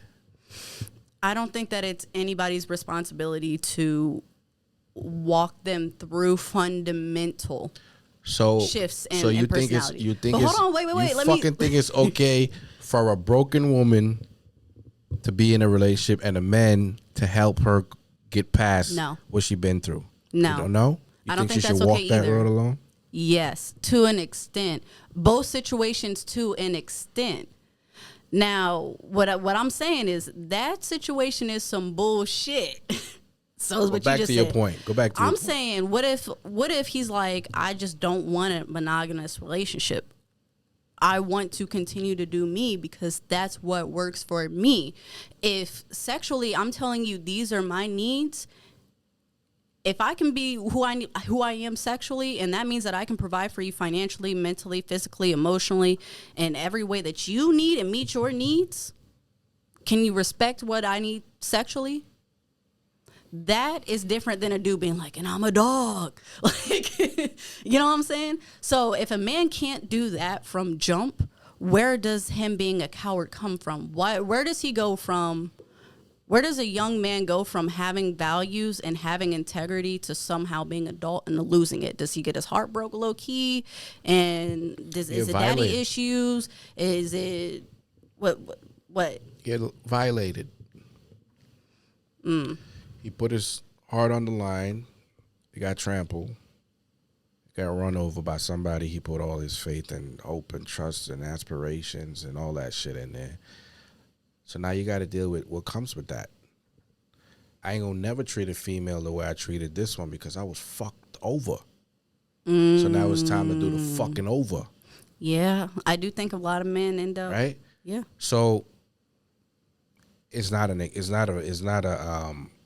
acceptable excuse. It's not. But it's a justifiable one. Where it's look, yeah. You don't think a man who put his heart on the line, his integrity on the line, his effort and commitment on the line, and it was shitted on. You don't think it's justifiable for him to say, now, look, I ain't fucking doing that again. I'm going to do to them what they did to me. You don't think that's justifiable? Why not? No.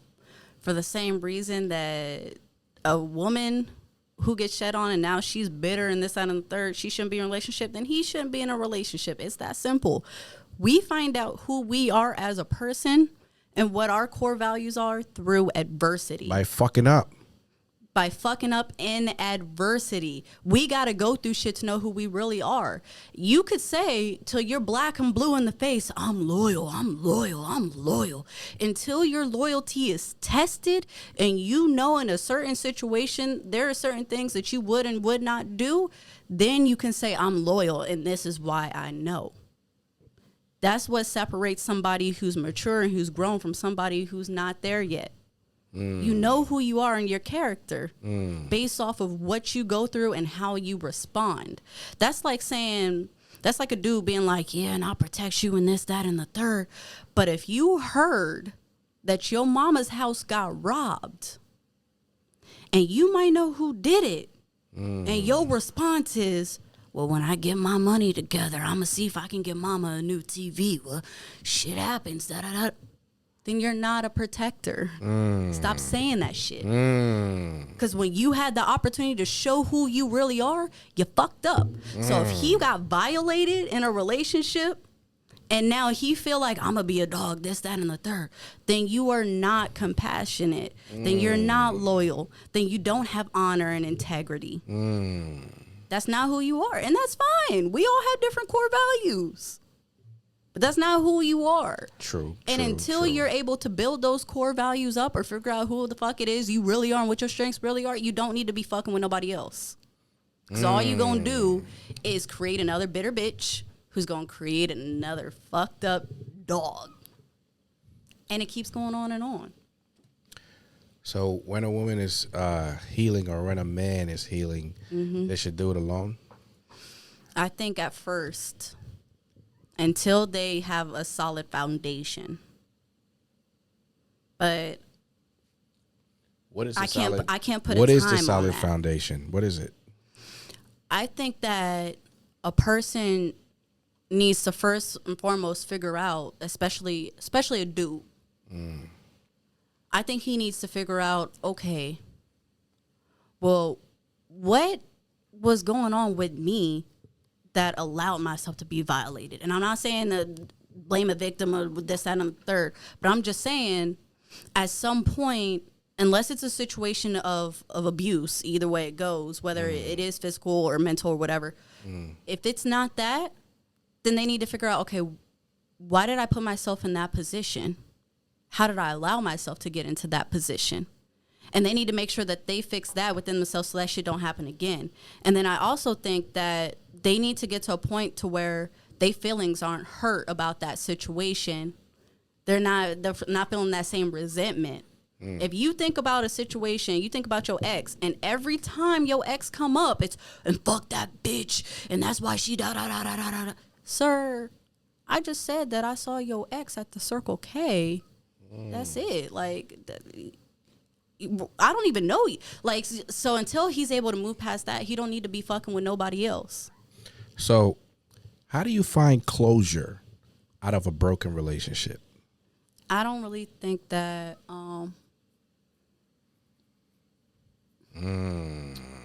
that's a good question, JJ. Okay, you know what? You tell me what you think. Let me get back to that one. Okay. It's two sides of a coin. How do you find closure out of a broken relationship? That is the question. Okay. You have to remain hopeful. You have to sustain self-love. Yeah. Do not give up because of what happened to you. Do not self-doubt because of what happened to you. Find a strong support system of people just like yourself. Most importantly, do not go back to that situation. There's no closure there. There's absolutely no closure there. You preaching. I'm just giving you a little virgin. Go ahead. No, because that is the first point. So if I think about closure, the first thing I think about is what it is not, and it's not that. It is not finding closure in your ex, and I see more females do that than men. A lot of women will do that, and I just wanted closure from him, and I just felt They like go he back. should have da. What? go What does back. he need? What happened? So I think that going back to that, there's no closure from the other party that violated you, but I do think that there's closure and acceptance. I mean, these women, man, they so weak. Why? I don't think that it's weakness. It is I think weakness. That The fuck you mean? It's weakness. They buckle at the dick, at the thought of the dick. I'm dead. I don't think that it's Because if you ask them, they say the dick was good. You buckling at the thought of the dick. okay in that sense. But when I'm talking about going back, I mean like Living together. just explain. No, explain to me why you did what you did. I just want to know why you cheated. Why did you do this? Why did you do that? At the end of the day, whether he gives you a real answer or not, that is not giving you any more closure. So I don't think that it's weak that she does want that. I just think that shows that she doesn't have a level of acceptance for what happened. And so I think that that's a start for closure, is to be like, okay, you know what? At the end of the day, I got to be real. I saw a future with this man, and he's not there anymore, and that should hurt. To be real, that should hurt. And a lot of women will get to that point. They be listening to their little Keisha Cole and then Mary J, and they be hurt. Some good artists, good Yes. selections. I That's- love Mary J. Mary J is one of my favorite. That's cool and all, but a lot of women end up stuck in that. I do love me some Mary J. They end up stuck in that pain and that hurt. So they acknowledge that it hurts, but at no point is there acceptance that's like, okay, what happened. That is the past. There's nothing that I can do to change it. There's no amount of hitting him up and asking why's, and there's no amount of drinking that I can do with my Mary J. There's no amount of going out and fucking everybody else that I can do that's going to change time. What happened. Can you trust? They don't have that. Can you regain trust? Can you regain credibility in a relationship where you lost it, where you lost credibility, you lost trust, you lost hope? Can you regain that 100% successfully? No. I knew where you was going with that. No. Why not? Because at the end of the day, you may rebuild it in a different way, but it's what happened. We're back to acceptance. You can't change what happened. At the end of the day, what trust was broken was broken. What hope was diminished was hope diminished, in my opinion. And so I think that... So all hope is gone? I don't think that all hope is gone, but I think that all hope in that particular situation is gone. I think that when it comes down to it, a lot of people will be like, well, the definition of insanity is doing the same shit over and over again, expecting different results. No. To me, the definition of insanity is knowing exactly what the outcome is going to be to a situation, knowing full well what you're getting yourself into, and then hopping into that shit anyhow. That's insane to me. Whether you did it twice, 3 times, 4 times, or it's the first time. You never did it? No. Fuck took you so long to answer that question? No. Do you want a real answer or not? I just think that if that trust was broken in a relationship and he stepped out on you or she violated you in a certain way, you boo-boo the fool for going back. Why are you doing that shit? For closure. But that's a lot. We didn't already cover. Like, you're not getting closure They out do of it. that. It happened. They go back. They do. They boo-boo the fool. They boo-boo Really? the fool for that. To me. What do you if, think they're not? What if, no. Do you think that No. full 100% reconciliation is possible? Reconciliation is possible because there's hope. There's an opportunity for growth. People make mistakes. Absolutely. You going back, Yeah. that person could have an epiphany, change of heart. And that's fine and all, but what that got to do with you? If that person recognize I'm a bitch. What that got to do with you? if the person or the persons who made those mistakes recognize that mistake and they're willing to change that, they're taking steps to change that. And the person, let's say you go back with that guy who's willing to change his bad behavior. You going back with him because you need fucking closure. Now, the terms and condition of you going back with him while he's working on himself, you being there in itself, it's closure for you. How so? Because How do you think? You are allowing yourself to be in that predicament where you couldn't conquer, you couldn't progress, you couldn't move forward. But now, being that he's changed, that's giving you hope. So now he's filling your cup with aspiration and consistency, because it's going to take a lot of consistency for him to restore. Okay. Let me stop real quick because you made a good point, and I'm gonna agree with you on that one, JJ. But I understand there's reconciliation. That is not restoration. So let me stop you at that restore, because those are two different things. Okay. Those are two different things. Okay. So yes, all those things that you said may be true, but at the end of the day, if a female allows herself to go back with a man in that situation, off top, that is a sign of codependency to me. And if there's some sort of being codependent, that is not restoration. She's challenging. She's accepting the opportunity to. See, this is why women be divorcing in their 40s. She's accepting the challenge. She's saying, "Look, I failed that the first time. It doesn't mean I'm going to fail the second time." If she has the knowledge and she learned from what she did wrong the first time, she can move different the second time. Abso-fucking-lutely.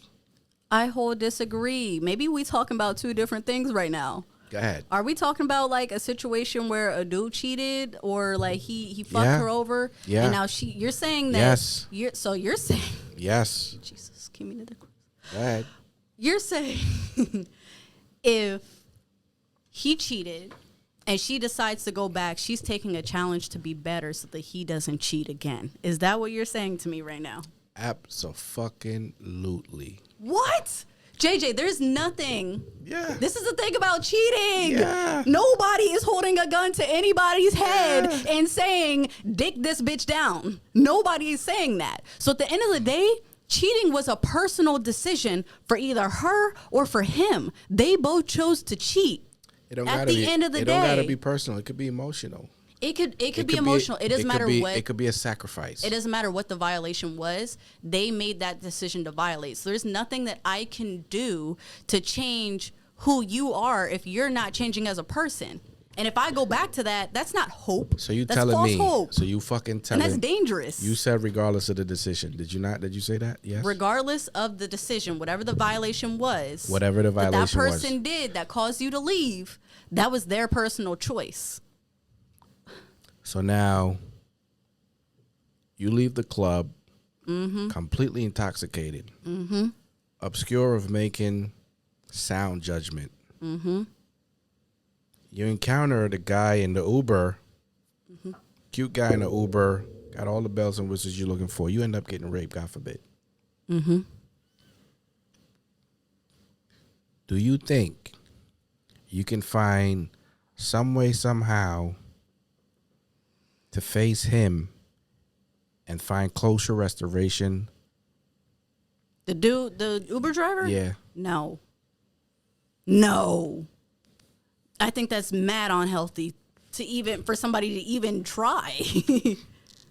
First off, when I said earlier situations are different in abuse, I was talking about abuse with your significant other, whether it is physical, emotional, sexual, whatever. That's different. Anytime there's abuse, especially from a fucking stranger in an Uber, that is not the resource that you go to from your healing. What the fuck do I look Listen. like getting shot and then looking Listen. at the gun like, okay, Glock, Okay, the point are I'm you trying gonna to heal make. me? The point I'm trying to make. Pay attention. Go ahead. I was giving you a crazy scenario. That's a mind blowing scenario. Is it not? That's huge. I thought you were going somewhere different with All right. that. Look. Women have been raped. Mm-hmm. They go to the jail to face their rapists. Mm-hmm. Right? They want to know why. They want to know why me. Right?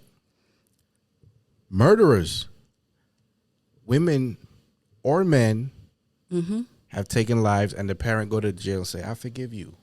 How you explain that shit? They say, look, let me get a hug from the fucking killer that killed their child. That's stupid crazy. But what I'm saying is, my point is, People do it.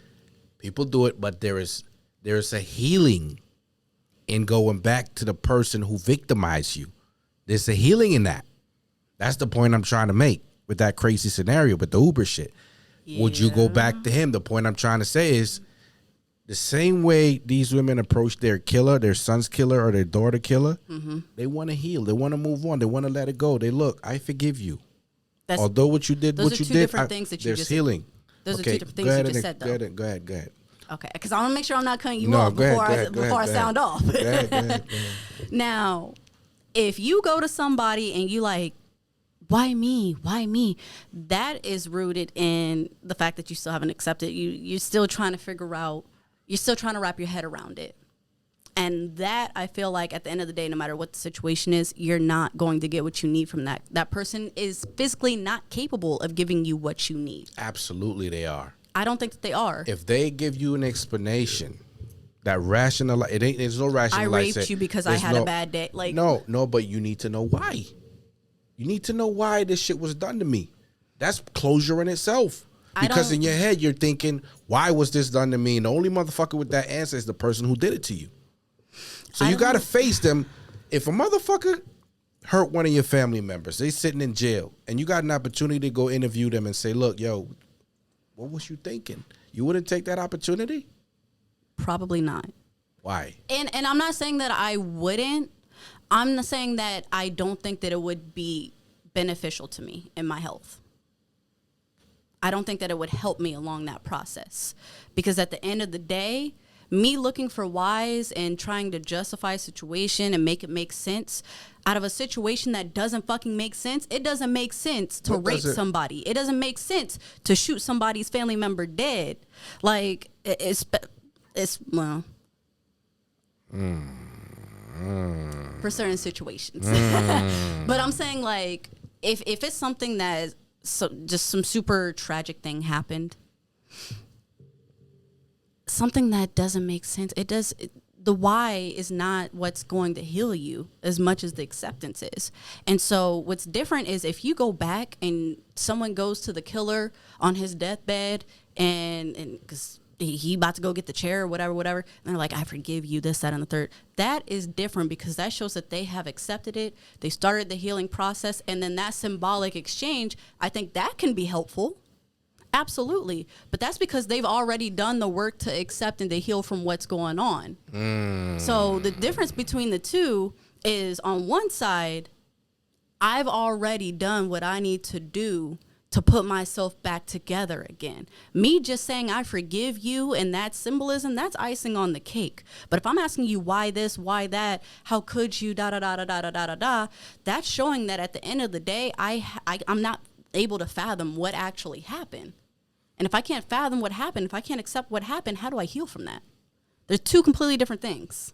The why doesn't matter to me. The how you gonna get back up again is what matters. I understand. But the why still need to be addressed. Do you think that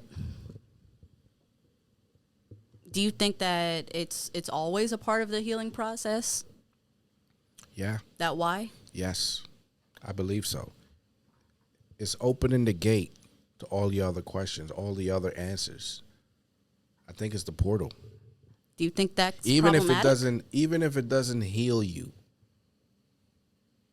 even if it doesn't heal you, even if that why does absolutely nothing for you, then just knowing what happened. You need to fucking know what happened. You need to know the why. Do you think that asking that why question, why did you cheat on me? Why did you whatever? Do you think that that can be hurtful?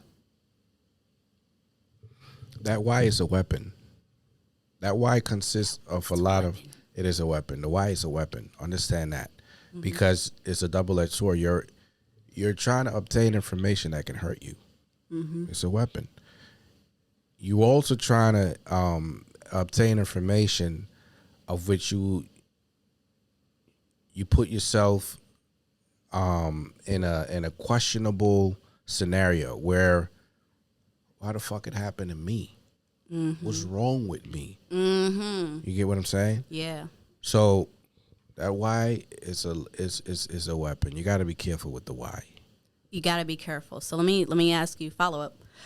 If you understand why, and let's that it is a weapon, and most people understand that it is a double-edged sword, what sense does it make to give an abuser or give somebody who violated you the power to wield that double-edged sword? Because that why that they give you could be a why that fucks you up. And as soon as you ask, you relinquish any sort of healing power that you had in yourself to heal from that. And you're giving it to your abuser, or you're giving it to somebody who violated you, who already showed they don't have the best intentions for you. So what sense does it make to give them that power and hope that this time they choose to handle it responsibly? You're not giving them the power. You having them understand that I'm strong enough to stand here. It takes courage to stand in front of your abuser. So if I have the courage to ask you why, you have to understand that you didn't break me. I wouldn't be in front of you if you did. If you broke me, I would be running from you. But the fact that I have the courage to look you in the eye and ask you why, I have the fucking power. I have the power. I have the courage. It takes a lot of courage to face somebody who victimized you, who abused you, or your family member. It takes a lot of courage. Yeah. Right? For some people, I think that overall the healing process for people are different. To me, I feel that it would take more courage for me to be able to walk away from a situation and allow somebody to live their life without blowing up or without having to make a show about it. To me, I'm the type of person, if I'm standing in front of you to make that statement, you didn't break me, I'm still here, I'm still standing. For me, that's like a little chihuahua barking. Yeah, but like, you I'm got to not... look at it like this. A victim is look at somebody who's vulnerable, who's susceptible to a lot of fault. Not of their own, but what was inflicted on them. You know, it was your fault I raped you because you was wearing a tight dress or you was wearing a legging or some shit. It's your fault. So that's what you mean by it being a double-edged sword. Why would you give him, back to my question, why would you give somebody the ability to hurt you again, all over again, and to pour salt on the wound? You have to face that if you want to move forward. It'll hurt, absolutely, but you have to face that if you want to move forward and have closure. And 100%, you're saying that that is necessary for healing to you. You'll have 99.9 if you don't. Because you're going to always have that question, why did it happen to me? I need to look that motherfucker in the eye and ask him, why me? Why did you make that decision that day? And why did you choose me? Why me? You could have chose anybody else. I wasn't the first person you saw that day. I wasn't the first encounter. Why me? What did you see in me? What was it that triggered you in me? My eyes, my hair, my look, the way I turned left or right? What the fuck was it? And why? You need that. That's medicine. That's medicine. It's also could be toxic. It that opens Pandora's box. So if he may say, hey, I like the way that you looked that day. What about what I look? Was it my hair? Was it my skin tone? Was it my body shape? What about it? I like your style.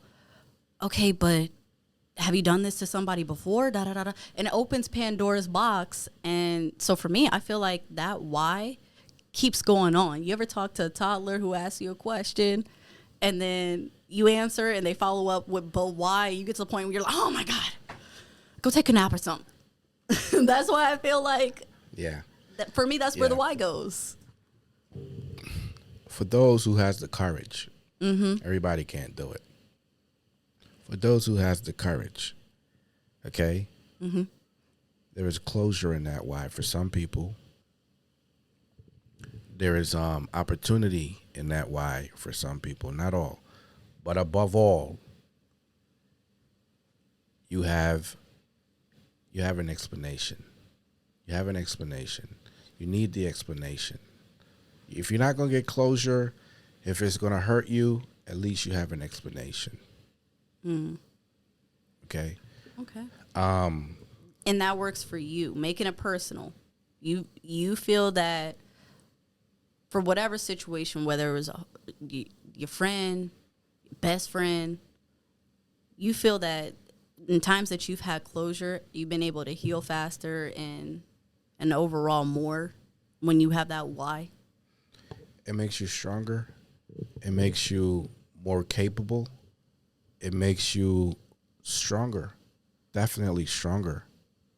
You're going to there's an antidote in that why. That why is so fucking powerful. You're going to learn something about yourself. You're going to discover to a certain degree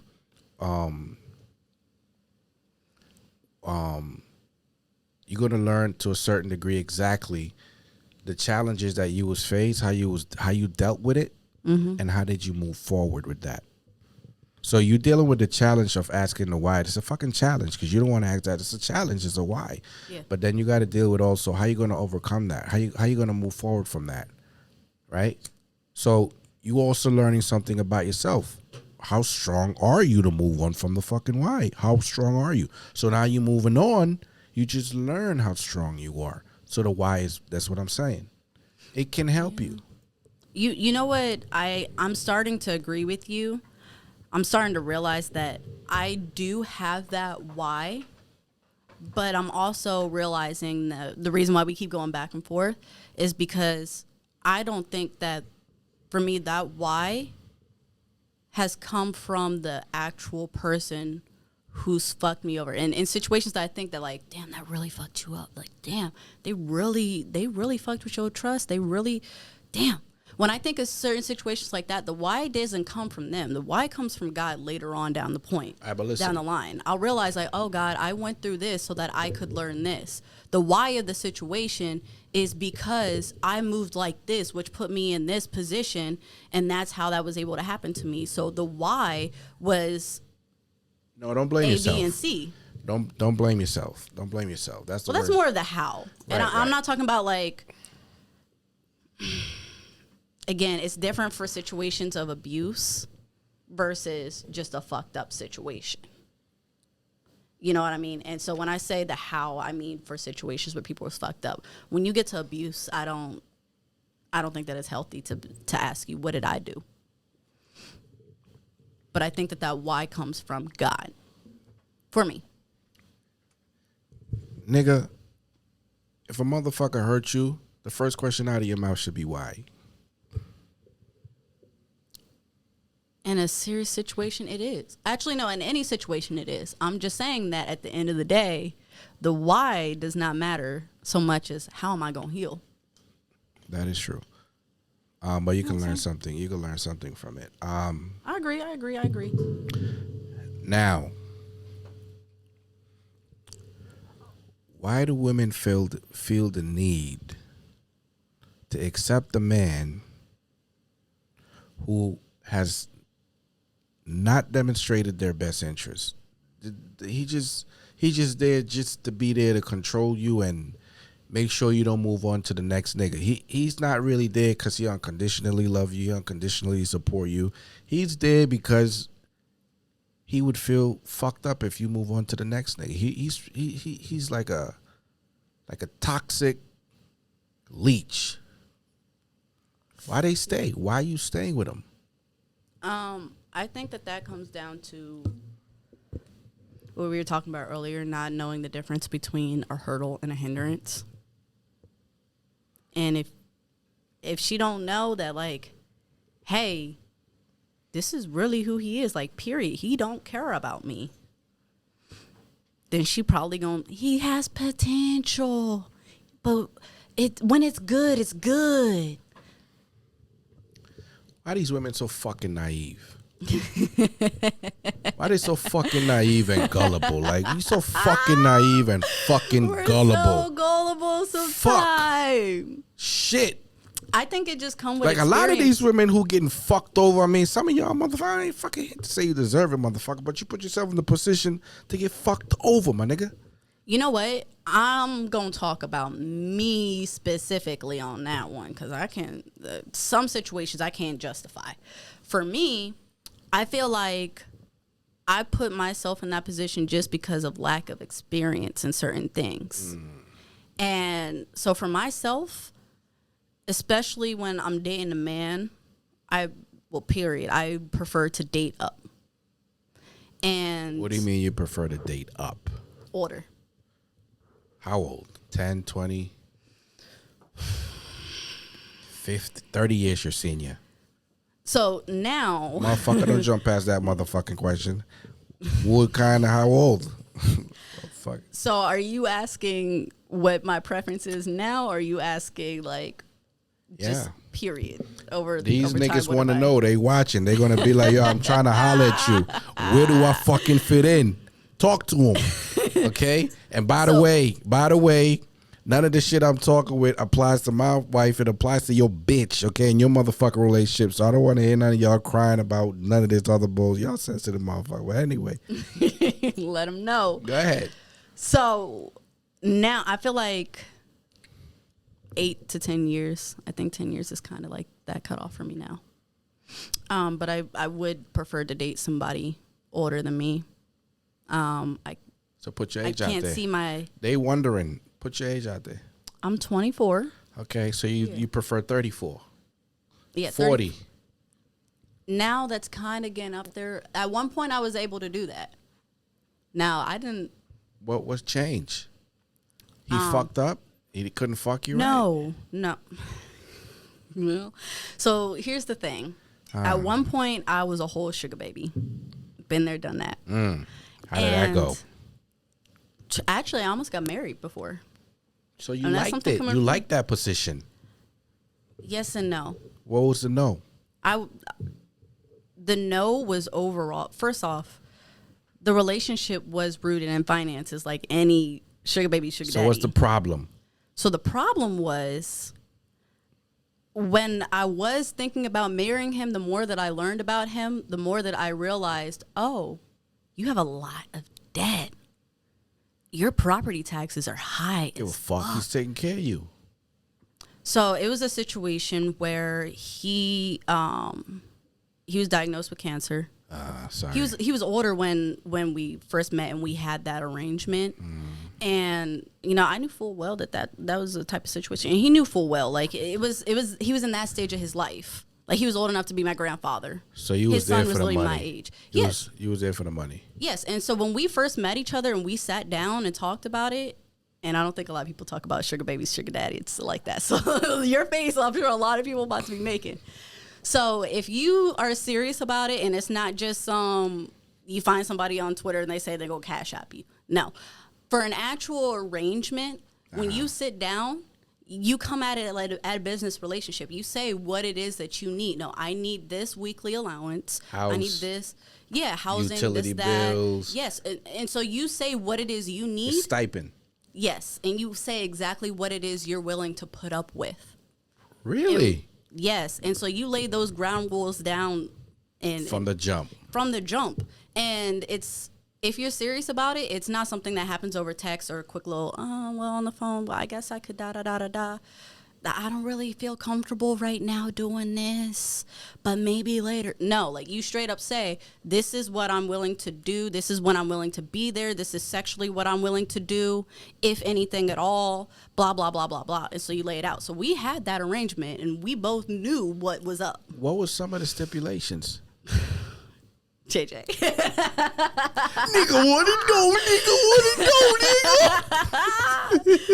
So he bought me a car. Okay. And he was paying my bills. And then All of your bills? Yes. The car is paid off. And so he was paying my bills too, and I did have a weekly allowance. Off? How much? 100, 400. 200? 400 weekly allowance. Damn. Yes. That was pretty decent. It was. Some of the stipulations for him, because he did have health problems, I didn't really have to deliver on the whole sex side. You was happy about that. I was so happy. You getting Like I paid said, and you ain't fucking. He was old enough to be my grandfather. His son was literally my age. We would see each other on campus. So what would you say to these motherfuckers? Say, yo, you took advantage. It What would wasn't you say? anybody taking advantage. He What would took you say? advantage of what he wanted. I took advantage of what I wanted. We both came in and it was consensual. So like on his end, what he really did want was to be able to, in his age, have somebody young and pretty on his side. So Pretty young thing. a pretty young thing on his side. And so with that, like, people need to ladies, if you want a sugar daddy, you got to understand it's not the same as having a relationship with somebody. It's not So what's the same. better? The relationship is better? Yeah, having a relationship legitimate- is true. So if you have a Who sugar gives a baby fuck about a relationship, relationship when you getting fucking your bills paid? Oh, and you don't gotta fuck nobody. I don't, but what I'm saying is you come to work every day and you're basically an actress. You are who he Less wants stress. you to be. So every day that like we would go out or whatever, I'm making sure that I am dolling myself up the way that he likes. So it's not like, you know, you may tell your wife, you tell your wife what types of hairstyles that you like on her, right? No. But I mean, I don't do that. well, I'm saying I get what you're saying. You speaking in general or you talking yeah, personally? just in general. Like no, personally. No, I don't. Do Whatever you- she wears, she wear my cell phone on her head. She's beautiful. She's the beautifulest up. thing in the world. Okay, so let me not say that. Let me say something like outfits. Do you prefer or do you compliment her for certain outfits that she wears that you like more? Like let's say that you like skirts. Right. Do you tend to mention and verbalize, hey, I love that skirt that you're wearing today? To me, that's abuse. To me. I think that can get abusive real quick. I don't- It's one thing to give out a compliment. It's another thing to... If she puts on a fucking sack or a apron and ass out, she's the beautifulest thing to me as opposed to put on $1,000 outfit. I mean, it makes no difference to me is my point. So she go to a thrift store or she go to Gucci store. It makes no difference to me. I don't acknowledge the difference because of price or quality or whatever. Okay. So it all depends on the man's preference and their expectations and all of other shit. So that's fair. So that's what I mean on his side of stipulations.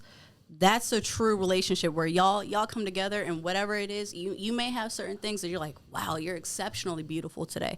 But either way, like you said, she could be wearing a sack, she could be wearing Gucci. For me, he gonna say what he likes. No, I like those heels. I like that pant. I like those jeans. I like this. I like that. Wear your hair like this. When you're around, talk like this. I want you to touch me like this. I want you to hold my hand like this. And so I basically would go around him, and he would take me on trips, and we'd go to the lake so he can bring me around all his other old guy friends and show me off how he wanted me to be. And so I played the part. So you didn't have like a legitimate contract in black and white, or you just had like a verbal? Verbal. We sat down and we talked about it over dinner. You gotta draft this shit up, nigga. Knowing me. So, anyways, from that relationship, I would never do it again, but I don't regret it because there's so many different things that I learned from being with a man that was that much older. And How old was he again? We gonna say his age had a 7 in it. Damn. And you had a 2 in it. I had a 1. Fuck. Holy shit. You fucking you Hefman this motherfucker. Yeah. So with that being said, that's why the marriage fell apart and da da da da da da da da da. He since passed, let him rest in peace. But yeah, I wouldn't take it back. But now that's why I wouldn't date anybody that's Lesson older learned. than Lesson learned. Not even if there was a billionaire. No, you know what? I don't think that I would go back to it just because of the culture and what I said. Like, great. If there's a woman out there that can do it and that chooses to do it, more power to you. But I don't want to be somebody's doll anymore. I don't want to be valued. You don't want to be a trophy. Exactly. I don't want to not be me anymore. You lose your identity in that process. Very quickly. So it's not worth selling your identity for any price. No. At this point, no. So what the fuck you would think you... I know he's about to ask why. So why... Wait a minute. So you asked me what's the oldest that I would date, and I gave you a whole long... I don't even know what we were talking about before. So listen right. Yeah. Back to some of my points in this segment. You would date a sugar daddy because he's got money and he would give you what you want financially, right? But he can't. You're gonna lose your identity in the process. Mm-hmm. But then, on the other hand, women date abusive men. They lose their identity. They lose their character, their womanhood, and they fucking stayed. And they ain't getting paid for that shit. But then you wouldn't stay with a man who would pay your bill. He would pay your fucking bills. Mm-hmm. But you would tolerate the abuse, but you wouldn't tolerate this. Like, why do you guys preference an abuse? Like, what the fuck? No, abuse is abuse. Don't put me in that same box because I don't know why they stayed and not getting paid. But listen, right? You just because you're getting paid, you willing to stay, but you're not gonna. You're gonna stay either way because you're getting abuse. I'm not. But they do it all the time. It's happening right fucking now. Women getting abused right now. I'm not condoning that. It's none to advocate or condone or none of that. We condemn that shit. Okay. Any man touching a woman, abusing her, he's a fucking bitch. But anyway, listen. Women stay in these relationships where they're getting abused on a daily basis because of fucking love, and they can't see themselves without this guy. But then the guy with all the money, that's abuse as well because you're losing your identity. It's wild because I think that majority of people from the outside looking in would say that it was abuse, and then I'm pretty sure that majority of people would say that's something that somebody abused would say. Here's the thing when it comes down to it. In my situation, I don't look at that as it was abuse because we both consented to what it was, and we both followed what we said that it was that we wanted until it did not work for us anymore, and then we parted ways. But you said you wouldn't do it again. But I don't regret it. But what is the don't do it again part to you? Doesn't that consist? That got to consist of some unhappiness to some degree. Not in that situation. I just think that I have matured. You wasn't fucking happy when you were saying that shit at all. I was. No, I didn't see no fucking smile. I'm just saying it is what it is. Tape. You did not fucking smile one Show fucking time when you fucking said you wasn't happy about it. You said I wouldn't do it again. I wouldn't. Okay, because but I've matured and I am a different person today than I was when I was fucking 19. I'm a whole different person. Maybe. May fucking be. I'm just saying. I don't look at it like it was abuse. One, for the level of consent that we had. And for two, there were certain things that came out of that relationship that I did appreciate. That's all I'm saying. Listen to me. If you lost your identity in any fucking relationship, that's the highest level of abuse you can find.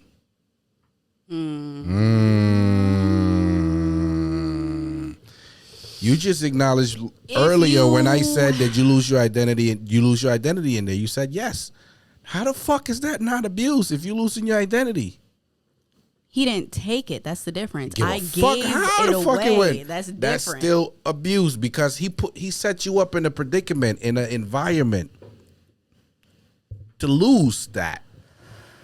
So the trap itself, at the least, is fucking abusive because it's Here's the, I wouldn't call it abusive. What would you I call wouldn't. it? What would you call it? Rice Krispie? The fuck would you call it? I wouldn't call it abusive in my heart of hearts. I don't know. Shit. I don't know how I would describe it other than consensual. So you think just because it's consensual is not abusive? If a 16-year-old give a 30-year-old, That's a little bit different. It's consent. That's a minor. It's not consent? That's a minor. That's statutory. Like Absolutely. But we saying you was a fucking teenager. You was in your what, 18 or 17? I was 19. You was 19. Yeah. Still teenager. Now, am I saying that I think that is the way to go? No. Now looking back, would I say that that's the right decision? Would I look at younger me and be like, hey, you should go down that route? No. So you wouldn't encourage sugar daddy, sugar mama, or sugar daddy? I wouldn't say either way. I would say that if you're going to get a sugar daddy, then you just need to know what to expect. And if you are willing to move forward, then great, all power to you. But just know what to realistically expect. And you make that decision.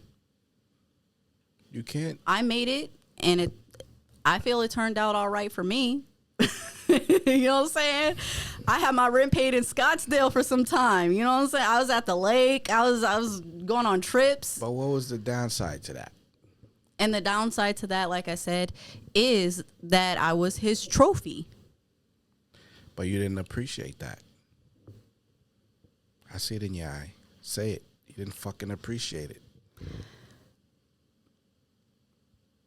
I didn't appreciate the part of being his trophy. I know you did. I did, however, I could tolerate being around him and being in his company because there was a level of likeness. And we got along great. So, like, at the end of the day, I seriously called him my friend. Listen, let's put it out there. If you're going to be in a fucking sugar daddy relationship, motherfucker, there's going to be some abuse and trauma experiences, inevitably. You're going to face it. You're going to come out saying, you know what? It was all cool. I love the way he treated me. I love his company. I love his money. But there was one or two things in there that I would not redo again. I wouldn't do it again, even if I was paid. On that part, yeah. Okay, so Anytime that's you're giving traumatic yourself experience. away, whether you're working as a prostitute or you're legit giving yourself away, like who you are as a person, at the end of the day, that's true. That is a part of it. I'm not saying that that's not the case. I'm just saying that I wouldn't look at it like it was abusive. Okay. Now, as far as women who are in relationships and they not getting the bare minimum out of, or they're not getting their needs met, they're not getting anything out of that situation, that to me, I can't justify. What? I don't understand So you that. can justify- Back to your question earlier. Like, I don't understand why women are getting absolutely nothing. And they wake up every day and they're like, go baby, give me nothing. I'm going to stay with you because maybe one day you're going to choose to give me something. I don't understand. But he got her a good dumb bitch. And So the women who don't get money out the relationship, you consider them dumb bitch. it's not even just money. It's anything. If you're What getting the fuck is absolutely anything? nothing from a What is- relationship. What is anything? He could pick a fucking flower from the garden and give her that something. She should stay because she getting that leaf. If that's enough for her, but if her expectation is that he bring her home flowers every day and that's all she want, then sis, the bar is in hell. But if that's what you want, that's what I guess. Who should pay the bills in the house, the man or the other women? JJ, both? it is 2021, sir. I think for me, it depends on what type of relationship it is. Who should pay the fucking bills? The man JJ, or the women? you're trying to simplify shit. That's true. You're trying to simplify shit. So simplify it. Give me a simplified answer. The simplified answer is if I'm with a significant other, I think we both taking care of our own business until we go into a marriage, period. So just because you're in a marriage, For me. who should pay all the bills? And so if you're in a relationship, wait. Explain that. If you're in a relationship, should you pay all the bills, or you in a marriage, you should pay all the bills? Or both? They should split it down the middle, regardless of. It's still going to be a both. It's just going to look different in a marriage based off of who's giving what, like we were talking about earlier. Right, the percentage shit. The percentage shit, yeah. But I think that until you are married, if a man does pay my bills, great. But I'm not sitting around waiting for a man to do for me. The fuck At the is end of up the day, with you I'ma have- independent women, man? Like, what the fuck is up with y'all? Like, It's yo, not want an a man issue to of- take care, you help out, whatever, but then it's like, yo, I really don't give a fuck if you in don't. certain ways. To me, I can't speak for every woman out there. I know you're trying to generalize it and make it simple. I can just tell you where I'm coming from. I think that it's great if he's going to step up and he's going to be a provider. Awesome. But what that means for me is, okay, while you are choosing to pay my rent, I'm stacking this bread. Nigga, what? I'm not about to just sit here and blow my checks just because you're paying my rent. What if something happens, God forbid, and he's gone the next day? What am I going to do? Get a So I'm fucking not- job. Why would I give up what I already have? That's Isn't some the whole- selfish shit right there. No, it's not. Isn't the whole point to getting into a relationship is to take the strengths that you guys both have and come together and build forward from there? You got a point. So for me, I love my job. I think that I have great benefits. I'm happy with the amount that I'm paid. I like helping people. That's great. If I decide that I want to get in a relationship tomorrow, I'm not quitting my job because he's transferring some money to me every once in a while. Like, that's not guaranteed. But you know what is guaranteed? A rainy day. That's inevitable. So, Absolutely. I don't know. That's that on that. I don't think that it's a whole, and I'm grown and independent. I don't need da. Now, if he's really looking to help, and that's how he expresses his love, and you're not accepting any of it at all at any point, like you just not trying to hear none of it, then that's a little bit different to me. You know what I mean? Like for you, you've made it clear you feel that by you being a real nigga, you gonna provide for your family. You gonna protect your family. You gonna do whatever. If shit hit the fan and your wife says, hold on, JJ, you stay in bed. I hear somebody in the house. Let me go. You would be looking like, what? Facts. No, baby. You sit in bed. Facts. I'm going to check on the kids. I'm going to make sure Facts. everything's okay. I'm going to be back in 20 minutes. No. First thing gonna happen is I'm gonna get 2 guns in my hands. Then I'm gonna go down the hallway. Dead, but you're going to take care of it, right? Facts. See? So, like, I feel like if she denies him, that's one thing. But if she's building on that, that's a whole nother thing. If you're, and I don't know what your wife is capable of, I'm going to assume that she's not, but let's just say for a moment that your wife is like a CIA agent. She bad.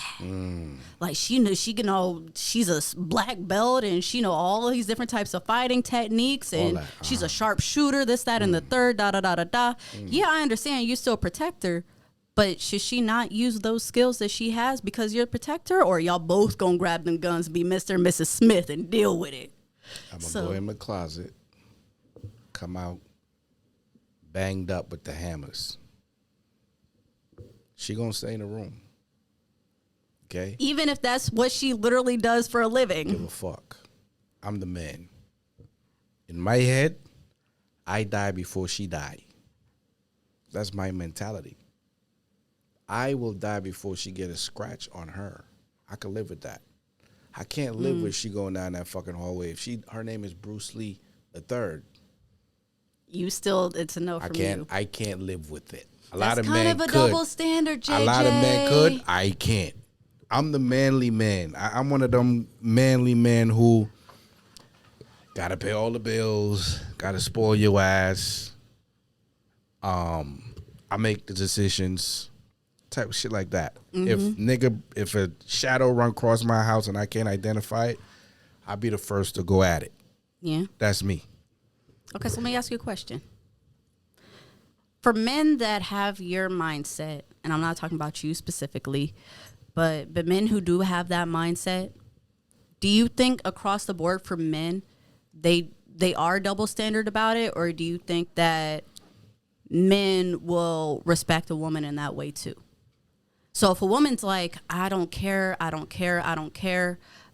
clean, period. I like to clean. It makes me at peace, this, that, and the third. And she got to ask herself, does she want to be with a man like that? Now, if you be with a man like that, you got to accept all the bells and whistles, good and bad. Because if you be with a man who take charge, who believe the woman should be taken care of and spoiled to a certain degree, then you gotta lay down your cards, because this is who you accepted. Once you walk into that marriage or that relationship long term, you gotta say, look, I know who I'm dealing with. My man gonna be the one grabbing the gat. He gonna be the one paying the bills. He gonna be the one providing on everything. That's what you walked into. But if you walk into a fucking relationship where you paying bills, there's a shadow walking down and you chase the shadow while he's in the fucking bedroom. If that's how you want to live, that's how you want to live. But that's fair. That's a bitch ass nigga. I'm dead. Okay, wait. But what I'm asking is, does that go both ways? Let me give you a different example than just cleaning, because that was weak. Let's say that she's a woman and she's like, look, I just feel like as a man, you want to be the protector and provider. That's great. You work, but I maintain the house. I discipline the kids because that's in the house. Don't you come home from work and you screaming that the room ain't clean. Don't worry about that. I handle the kids. I told the kids they could go outside and play, and they have till this time to clean their room. They still within that one. You have no business because you outside in the house. I handle disciplining the children. I make sure that I have the grocery list. Why are you asking me, why is there no more cheese? I know what the grocery budget is. I handle this house. Does that respect go both ways? Yeah. Do you think that men across the board respect that it goes both ways? No. Why is it a double standard? Control. Is that not tiring? Control. Is that not exhausting? When you used a challenge it's a natural flow. If you meet a man who's used to paying bills, who's used to taking care of the house, who's used to watching his kids, who's used to providing, he doesn't question it. He just do it. I just do it.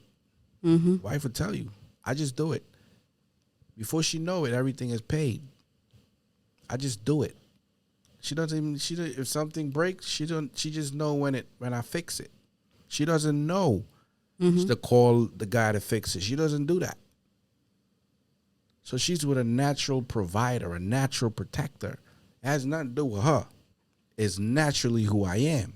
You understand what I'm saying? So she don't got to question nothing. But if she decides she want to discipline the kids, or she want to take care of some groceries in the house and shit like that, just to feel her identity or feel contribution to the team, hey, why not? But I'm saying you don't have to. If you feel you want to, there's a difference between want and have to. If you want to, hey, no big deal for me, because you know what I'm capable of. You know, right? Daddy could handle it. Daddy got this. Why is that? Daddy got this shit. All right? Okay, take so care baby of your girl, house. you could do it if you want to play around, but just know you could keep your money in the bank. Daddy got this shit. Okay, but so what you're saying is you don't have an issue with control. Why do men have issue with that level of control and relinquishing that control? They feel insecure. They feel their authority is compromised. They feel that if they don't have 100%, they're not the man of the house. To some degree, it's emasculating, where I got to be the macho man of this shit, all or nothing.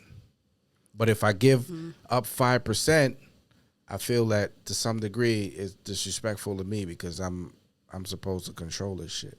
Some men, they just feel insecure about giving up any percentage of authority in any form or fashion because they look at it like you're supposed to be a female, I'm supposed to be the male.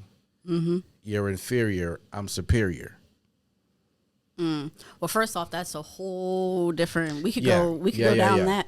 But I did want to ask you: does that not make a man a hypocrite? If that's how he looks at it, and that's how his logic works, okay, fine. If maybe that's your culture, maybe that's how you were raised. We can dissect that in a minute. But does it not make him a hypocrite to feel that way and then also feel some type of way that the woman is saying, hey, I'm glad that you do what you do, but I'm still going to keep my job and I'm going to stack my money and I'm still going to do what I was doing? Does it make him a hypocrite to feel some type of way that she handling her business if he choosing to handle his business? It goes back to who you're dating. Like, consequences come in different form and fashion to the person you're dating. If you dating a man who takes care of everything and you want to work and maintain your independence at the same time, then don't fucking get with a man who a real provider. A real provider is not going to let you provide. They're providing. It's part of their identity. They take that shit personal. So if you're trying to pay the light bill, he's not offended at you paying light bill. You're challenging his identity, his manhood. It's my motherfucking job to pay the motherfucking bill. That's so weak. Sit your ass up. But then again, okay. All right, you could look at it as weak, but in essence, just because not just the fact of paying the light bill, but the fact that the principle behind why he's upset, that's weak to me. That he wants to take care of you is weak? No, not that he wants to take care of you. What's the weak part? That he is to that extent holding on to who he's saying that he is to the point to where he's not willing to go or even look outside of those lines at all for the betterment of the household. That's weak. At the end of the day, he's if you mad at me, security. For the example you just used specifically, if I pay the light bill, it's because I went and got the mail when I was coming home from the movies or whatever, and I saw that the bill was due next week, so I decided to give them a call and pay it. Why are you mad that I paid the light bill? Is it paid or is it not? It's not about the light bill. It's about you stepping on my toes as a man. I get it. You paid the light bill. You did a great thing. We're in the same boat. What the fuck is there to complain about? You paid, I paid. Who cares? That's what you're saying. Yeah. That's not. He's offended at the fact that you're trying to play his role, his position. Nigga, I'm the captain of the team. You stay the fuck over there at all time. You never to step in my shoe. Never. That's not weak to you? That's not weak. Because the way I'm looking at it is like the bill got paid. Okay, let's say that, because with you're coming from, if he got it like that and he's stable, not even got it like that, because I think a lot of times when we talk about finances, people seem to think that there's either one side of the spectrum. Either he broke and he walking, he got a job at McDonald's and shit, or he's a fucking millionaire. Like, either, one or the other. So let's just say that he's stable. If I see that shit, let's say that the bill was due last week and it just got lost in junk mail. You're mad that you physically weren't the one, you weren't the line leader. You didn't get to pay the light bill today. Okay, it was overdue. We were finna get a feed. I see what you're saying, right? Now, from that perspective, where it's like, look, just be happy I paid the motherfucking bill. Just be happy I paid the bill. Like, shut the fuck up. Don't complain. Be happy I paid the bill. That's your point. Yeah. Okay. My point is, when it comes to a leader, they take their job seriously. Okay? The point I'm trying to make, when you're a leader of the house, okay? When you're not in a position of leadership, it puts you in a vulnerable questionable position where it's like, well, if you're not leading, who is leading? Now, if you say the female is leading, we got a problem with that.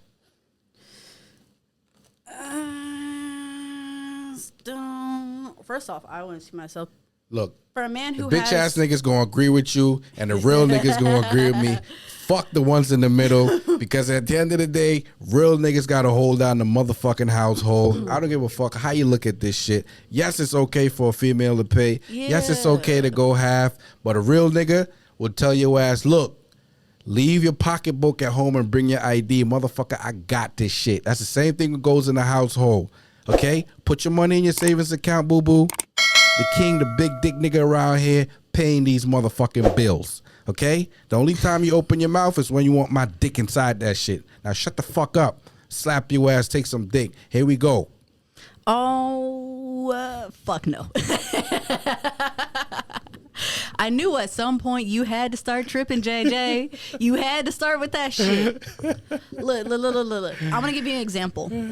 So, what about Mexican families? Because traditionally, Mexican women, and they super traditional. Mexican men will make that money. And they'll look at it like, hey, I brought home the bacon, I brought home the money, you take care of the house. And so for some cultures and who you are, those rules switch. So for what you're saying is like, no, he was offended about paying the light bill. If that was switched around and the man paid the light bill, that woman would lose her shit. So, I mean, with that being said, my thing is, at the end of the day, why is ego getting involved? When overall we just here to win. It's not. It goes back to you protecting the woman, shielding her from a long hold time. She should not endure certain stress in a relationship. The stress of paying bills, a woman should not endure. She should endure changing diapers, chasing the kids around the house, making sure they do their homework. To school on time. I agree with that. Fuck, shit, more power to you. That's a hard fucking job. And it's a full-time job. Paying bills, in my opinion, that should not be a woman's fucking job.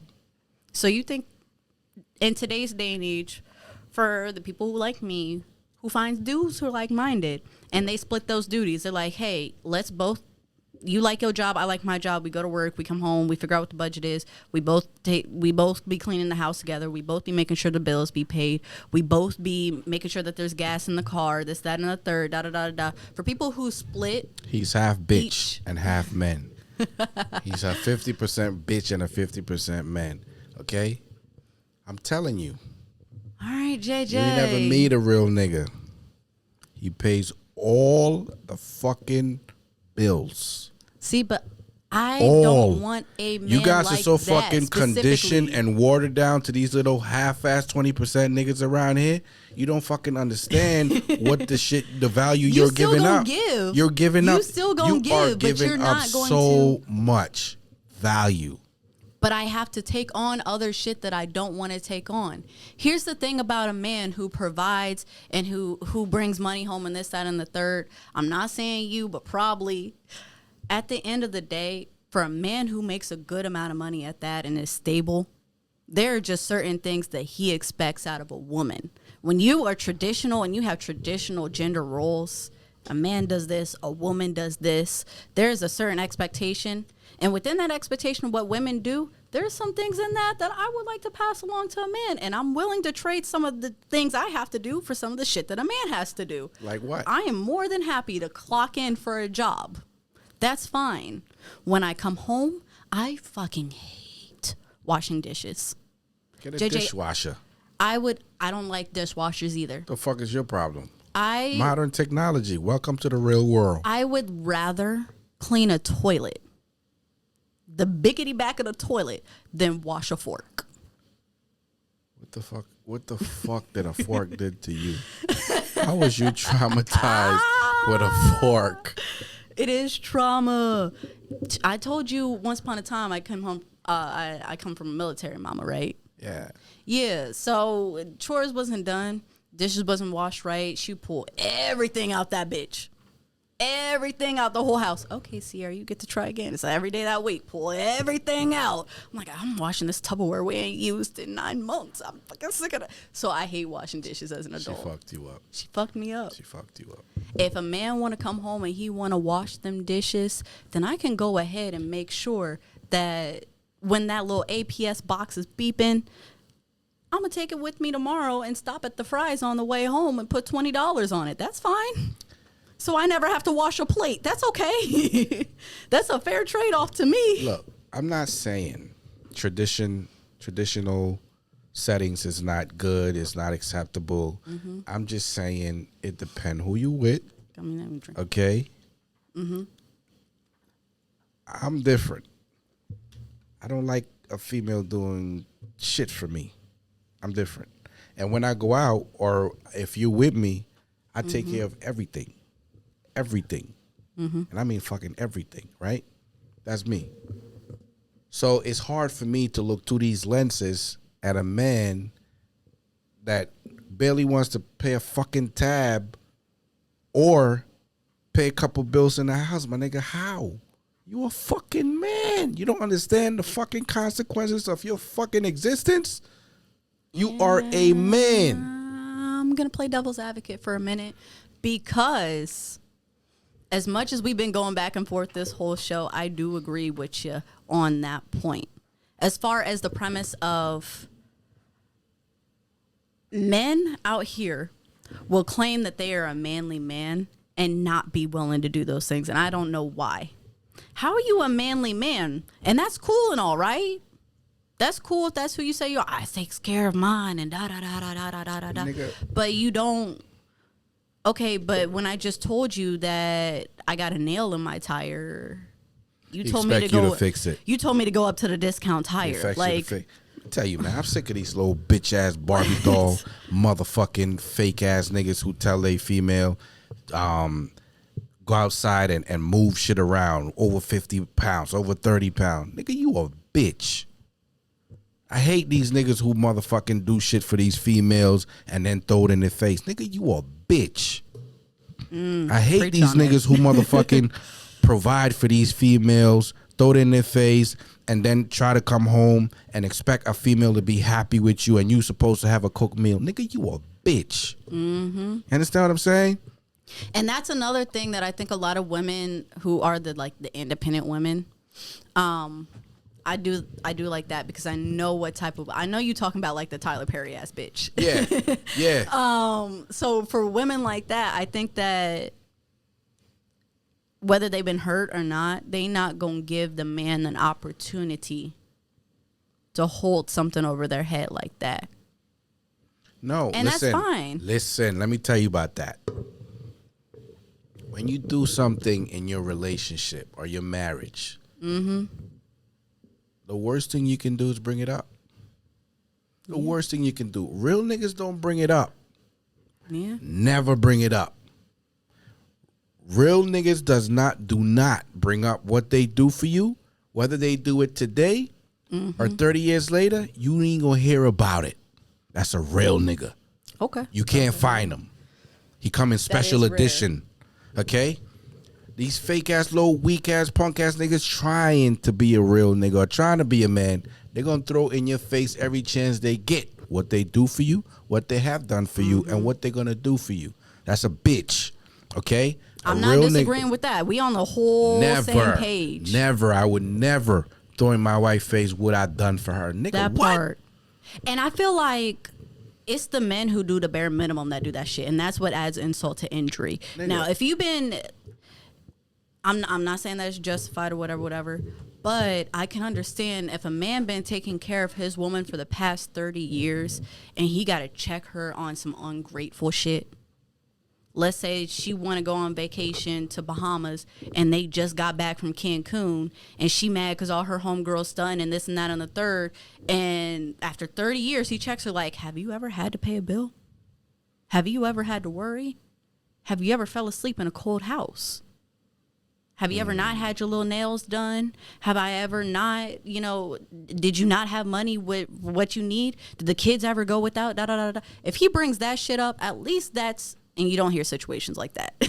But if he brings that up, at least I can understand that. It'd be the little niggas that will go ahead and once upon a time, they gave you $150 as a loan and you sent that shit back to him your next payday.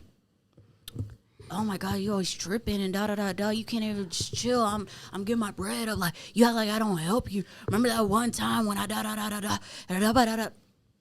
Why these niggas expect these women to stay with them? Like why these weak niggas expect these good women to stay with them? You know, the woman who cooks, who clean, who wash the kids, who do it every single fucking day. And these niggas have the fucking audacity to rev up the little bitch ass engine talking all this shit to him. As much as it pains my little heart to say, women. You're blaming women? Yes, as a whole, I think that one is women. I think that's us. And let me tell you why. Like you said, naturally, and this whole conversation been traditional for the most part.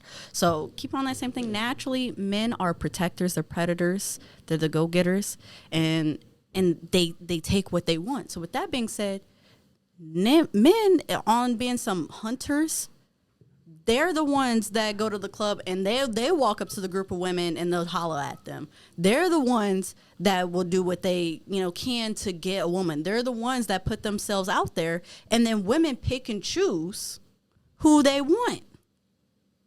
And so for women who are sitting there accepting bullshit, that's setting a precedent that we will accept bullshit.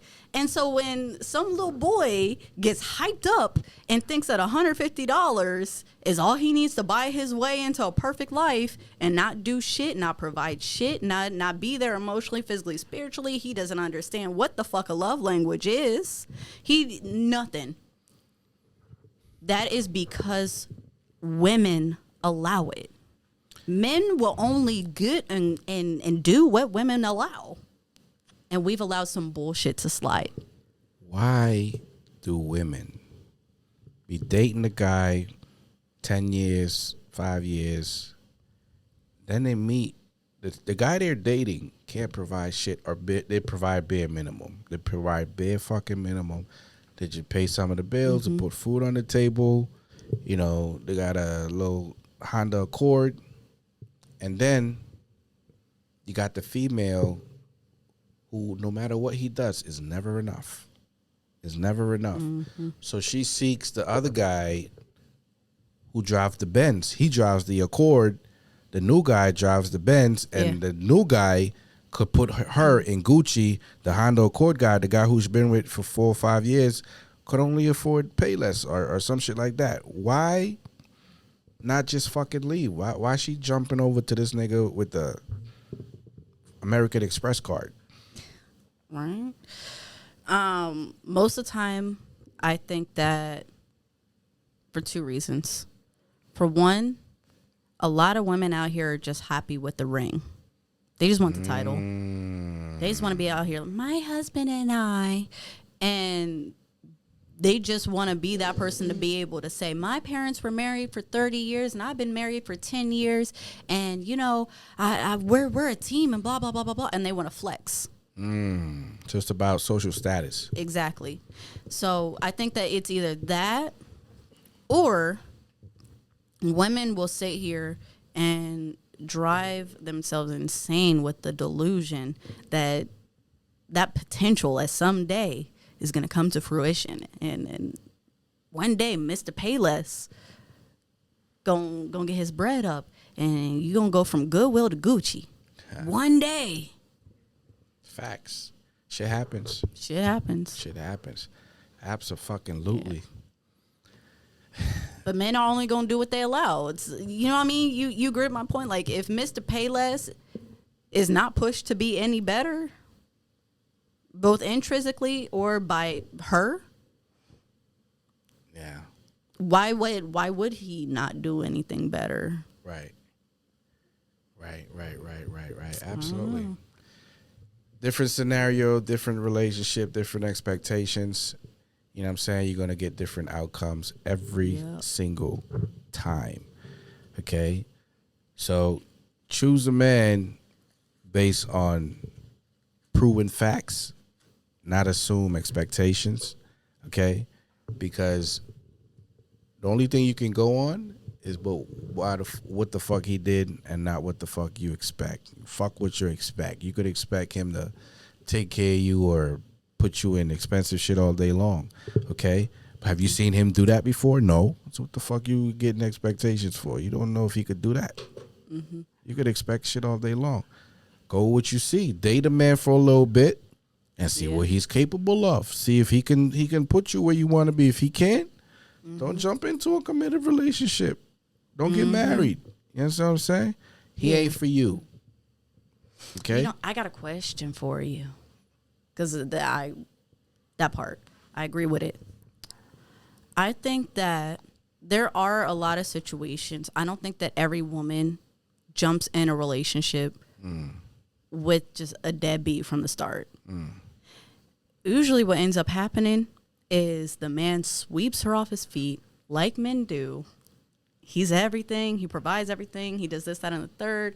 And she may either she never felt that way before, or she sees what her man's not doing or what her ex didn't do. And so now she's comparing, and he's just basically doing what he knows is going to get him in her good graces. And then later down the line, he slowly drops off. But I want to know, what happens in a man's mind to where he's like, okay, I'm going to try it? Because women, we have to check that shit to make sure that we establish standards. When he tries it, and he inevitably will, we have to make sure that we're the ones that check that shit. And we're like, no. This is the standard. This is the bar. No slipping up, nigga. Yeah. But why? What is it in a man's mind where he's like, well, she's doing everything that she had to do, and yeah, she was a catch, and I spent all this money and this time and da-da-da-da-da-da. But you know what? Today's the day I'm going to wake up and choose violence. I'm going to do some other dumb shit. What goes through a man's mind where he has that switch flip? Like, what happens? It could be an identity crisis where he's experiencing, I would say, probably bump into somebody. He probably bump into somebody who he's like, yo, she got lower standards. The one I'm with got higher standards. So I'm not going to I don't feel I have to treat the one I'm with high standards when I could get away with low standards. So he's now a changed man because of his influence. So a lot of influences Is that can not change. delusional, though? Do you think that men be fucking themselves over with that? Do you think that men realize that they're fucking themselves over with that line of thinking? Well, I think a lot of it is intentional.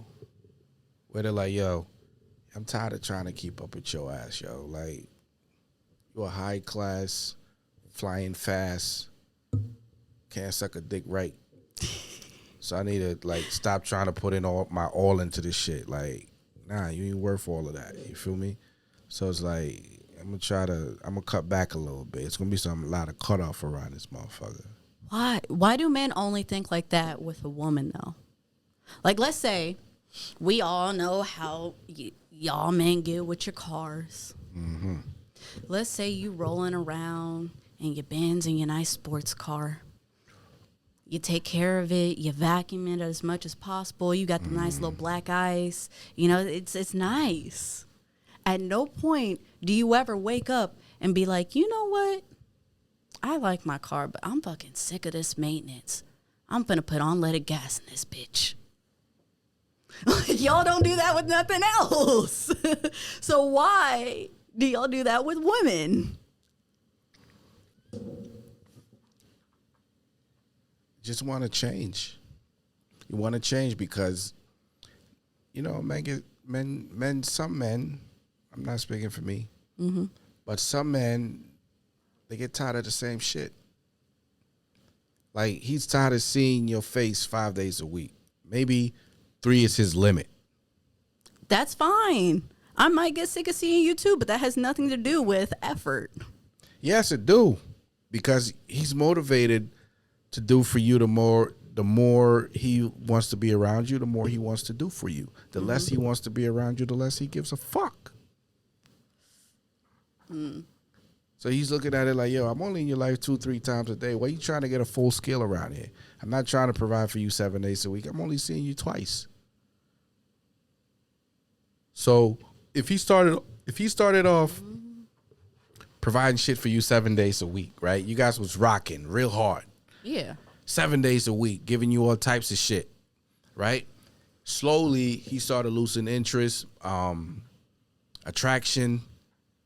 You're not fun anymore, so it dropped down to 5 days. You still expecting a 7-day benefit. He's looking at it like, yo, I'm only here 5 days. I'm not giving you 7-day benefit. Then it starts to drop down to 3, and you're like, yo, I still waiting for my 7-day benefit. Y'all be fucking stuck on stupid for like a minute. Nigga, But not every woman. So here's the thing about that. Back to the whole woman the independent woman. Back to that. Yeah. And her being on bullshit. Not every woman is like that. Some women out here, some people like me is like, okay, you had that 7-day benefit, and that was great. You moved down to 5 days. You ain't slick, nigga. I see what you're saying. That's why I got that savings. Like, what you mean? I just wanted to point out, like, there's a method to the madness. But as far as that goes, I mean, I guess that's understandable. Shit gonna happen. It's still not it, but shit gonna happen where, it ain't gonna be 100%. It's not gonna be the same effort, and the effort changes based on, I think, how I'm feeling you. You know what I'm saying? If I ain't feeling you on that 100, my nigga, you gonna get that 90, or you gonna get that 80, you gonna get that 70. You know what I'm saying? You may be feeling me on 100, you feel me? But I'm looking at you like a 70, so you getting that 70, 65% in there. I mean, so. Motherfucker, find somebody else then. I understand go it. Go find somebody else, and that's it. Move the fuck on. Don't put up with the 70. Just go look at nigga. That's where I'm confused, because niggas be mad when they get demoted. They will sit there and play those little games instead of being straight up and be like, hey, like, what we have is great. I thought that we were building towards A, B, and C. But what I'm really realizing is that I need more time to decide where I'm going with this and a third, or I just don't want to be with you like that, whatever. Instead of saying that, they might continue to do what they want to do when they want to do it. And when they get demoted and they stop getting that attention and that energy, then all them late night texts come in. But I thought that you wanted 3 days a week. I thought that you was going to hit me up. I thought you were going out of town and you was going to let me know when you got back. So when you get back, I'm not making you a priority because I wasn't a priority. What do you mean? I'm busy. Why are you mad? Why? A lot of things that men do be double standards, JJ. I mean, you're right. I understand. You're right. I mean, it is out here. Niggas is doing it. But females are accepting it because they're there. And the nigga can't do it by himself.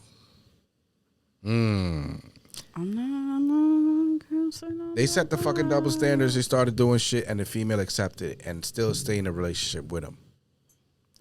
So you're saying that the reason why the world is so fucked up, jeez, look where you going, is because of 10% of women who ain't shit.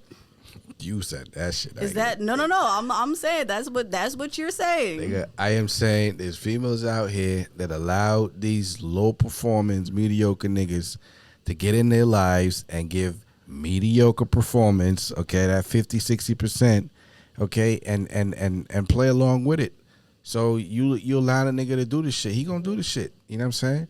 If you put a stop to it, you tell nigga, look, yo, unless you give me 99, homeboy, you ain't playing with this pussy. Simple.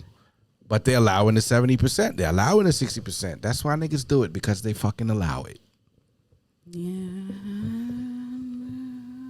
So It's just racial- unfortunate. It's unfortunate because there's a lot of women out there who Racial low-key standards. will think like me about a situation, and at the end of the day, for a lot of women like me, nigga, you get demoted. If you only have time for 60%, there's only 24 hours in a day. So I guess if that's what you have to give, that's what you have to give. But don't be mad when you also get demoted, because again, what you won't do, another man will. So if I have you giving 60% and the other time that I gave to somebody, now I'm giving them 40%, they giving me 80%, again, you may not be attracted to me anymore. You may not be on your P's and Q's, but there's somebody that been chasing me for the longest. That's just every time I try to post on Instagram, they just double tapping. Like, they shit. hit me up talking about how's your mom doing? Yeah. I saw, my grandma said she saw her at church the other day. How you doing? How's your family? You know, you still stay over there on the east side? You know, I do be working over there. Can I da? So don't be mad, because majority of women out here got somebody giving 80%, got somebody giving 100%. So, I mean...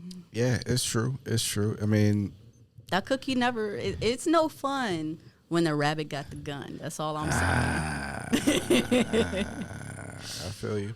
I feel you, but that's real. It's happening out here, and I think it goes to both sides. You know what I'm saying? It goes to both sides. Got the blame, because you both have the authority to check out. Say, yeah, I ain't fucking with that. Mm-hmm. But you don't. You know what I'm saying? You allow that shit to keep coming inside your bedroom. So Yeah. you know what I mean? So it's both sides, in my opinion. Yeah. Definitely. So who should make the most money? Who should make the most, men or women? I knew you was gonna say something like that. To me, it doesn't make a difference. So you would be okay with a man bringing home 30,000 and you pushing 60? Yes, but You have no problem with that. But how we split responsibilities are going to look different. The same way, if I'm bringing home 30 and he bringing home 60, he would expect the responsibilities and what we each do to look different. So what percentage the responsibility would be at? If you pushing 60, he doing 30. What do you mean, to pay bills? Yeah. You expect him to pay how much? How much percentage? What's the relationship? You know, I got You in a house together with the nigga, committed relationship. He pushing 30, like you doing we 60. both our name on the mortgage. Yeah. Shoot, well, at the end of the day, if both of our name is on the mortgage and we're both responsible, 50-50. He's doing 30, you doing 60. You're doubling his 50, income. 50. Where the fuck is he getting 50-50 Now, from? here's the thing about that. If both our names are on the mortgage, we doing 50-50, but because I'm making more, I'm probably paying other bills. I'm probably paying base bills, other expenses. Oh, so But he's taking care of the house. He's taking care of the house and he's taking problem. care of other things. Now you got a problem with the nigga income. No. So here's the thing. The reason why I'm saying 50-50 is because at the end of the day, credit agencies don't know who's making more. They just know whether or not that mortgage was paid. If for some reason he can't pay the mortgage, of course I'm going to pay it. But we are both equally responsible, whether it's a divorce or not. No matter what happens in that relationship, now we are both in this long-term 30, 40-year investment. And so we both need to come to the table and figure out at the end of the day what are we doing for, you know what I mean? And I don't want him to be broke. So, yeah, I probably will make sure that the taxes are paid. I probably will make sure that the hazard insurance is paid. For how long you going to keep that up? It depends what the standard is of the relationship. You know what I mean? And it depends what's happening. So, like, is he making 30 grand because he's a student? Is he making 30 grand because 30 is 30. No, but I'm saying, like, is he making what he's making because he's pouring other energy into other things? You know what I'm saying? Yeah, I get what you're saying. Yeah. he's not really on his career. He's more like on a temporary journey where when he finished with this, if he's gonna building up. Yeah. Yeah, I get what you're saying. So you'll accept it under those terms and conditions. Yeah. So if he start going for a fucking master and a doctorate, you're gonna put up with it. If he's going for his master's and his doctorate, yes. If I am financially stable enough to be able to support that, and that's my long-term partner, then I'm going to do what I can do to meet where he's not exactly meeting up. My idea is we're both bringing what we have to the table. So if he's doing what he can do, if I can pay those bills and I still have my safety net savings, we have savings, I'm able to have money left over, I'm sitting pretty. What do I look like not helping him build towards his future? Besides a crab in a bucket. Makes sense. So now, I got no problem with that. Right. Yeah. Do you think that's wrong? Yeah, you should support your man. You support your man if he's trying. If he's not trying, it's a different story. It is a different story. But earlier, you was singing a different song. I know where you're going to go with that, little motherfucker. I know where you're going you with was that singing shit. a different song earlier. He going for to better himself, right? Yeah. But that's the expectation. Right. I mean, earlier, what my point was in relations to bills, you know what I'm saying? Off the bat, a nigga should come prepared. But if you in there and he's starting to do other shit where he fall, you in there. Yeah. But I'm talking off the bat. Like, niggas come with expectation of the female got to do this, the female got to do that. I don't fuck with that. You understand what I'm saying? But if you in there in that journey and shit happens where you want to further your education for whatever reason, and that affects your income by 10%, 15%, and the other person got to pick up that loss, that gap, fill that gap. That's being supportive, in my opinion. That's being supportive. There's nothing wrong with that, both ways. Yeah. But if that nigga just coming off yo, you pay this, I pay that, and it's a bitch ass nigga. I'm cool off that. It's a bitch ass nigga. On that note, we can both agree. You know what I mean? I'm just saying, like, it's got to be an equal split. You know what I mean? Yeah. But overall, as far as like who's the breadwinner and who's really bringing home it could be me, it could be him. After education, this, that, and the third, long term, whatever the career looks like. At the end of the day, there are careers and there are different things that earn money differently, and that's just what it is. You know what I mean? Yeah. A teacher is not making what a CEO is making. Like, that's the fucking truth. That is the truth. But if for my man, if he really feels that, let's say that I am a CEO, and let's say that he is a teacher, if that's the life that he wants, then that's the life that he wants. But I want him to understand that I will maintain me. You will maintain you. You still have your responsibility. So with that 28, 30, 35, whatever K you're making a year, you're still pouring into that 50-50 for the mortgage. If whatever money you have left over at the end of the month is $0.00, that is your choice. You're on your own, nigga. But as far as this household, did we not come together? You know what I'm saying? Like, I feel you. So now we're going to get ready to wrap this motherfucker up. We've been here having a great, decent conversation about multiple topics and scenarios and shit like that. You having a good time? It's been a great time, JJ. Absolutely. I almost don't want to wrap it up. You know what I'm saying? Okay, then we're not going to wrap it up. Shoot, we can take a break though if that's cool with you. We ain't taking no motherfucking break because real men don't take breaks. Well, I'm not a real man. I'm fucking with you. But yeah, if you want to take a break, we could do that definitely. All right. You want to take 5? Yeah, sure. All right. I bet I'm gonna wrap this up. Then we gonna come back. All right. So. All right. Welcome, everybody. We're back. We had to take a break. Sierra had to tap out. It was getting too fucking hot style up in here. Never that. Never that. Heavy topics, okay? But we're back. We took a little 5, okay? And we back to discuss further shit, okay? I'm happy to be back. Let's get into it. Let's get into it, okay? Now, every single day, a man can't provide for you. Every single day, a man can't be romantic, okay? Why do women get frustrated of lack of inconsistency? What you mean? Why they get frustrated? Why they get frustrated, nigga? We need a break. Like, what the fuck you expect a nigga to fucking I guess be all nice and lovey-dovey and rub your feet and rub your back and clean dishes or some shit when he come home every fucking day, like every day. Like you guys to get upset and frustrated when he doesn't rub your feet that one time. It's not when you need a break, like every once in a while type deal. It's when you decide that all of a sudden you need a break when I'm telling you that's a need of mine. Why you need a break when I'm telling you I need you to do what you need to do? That's I'm the tired. issue.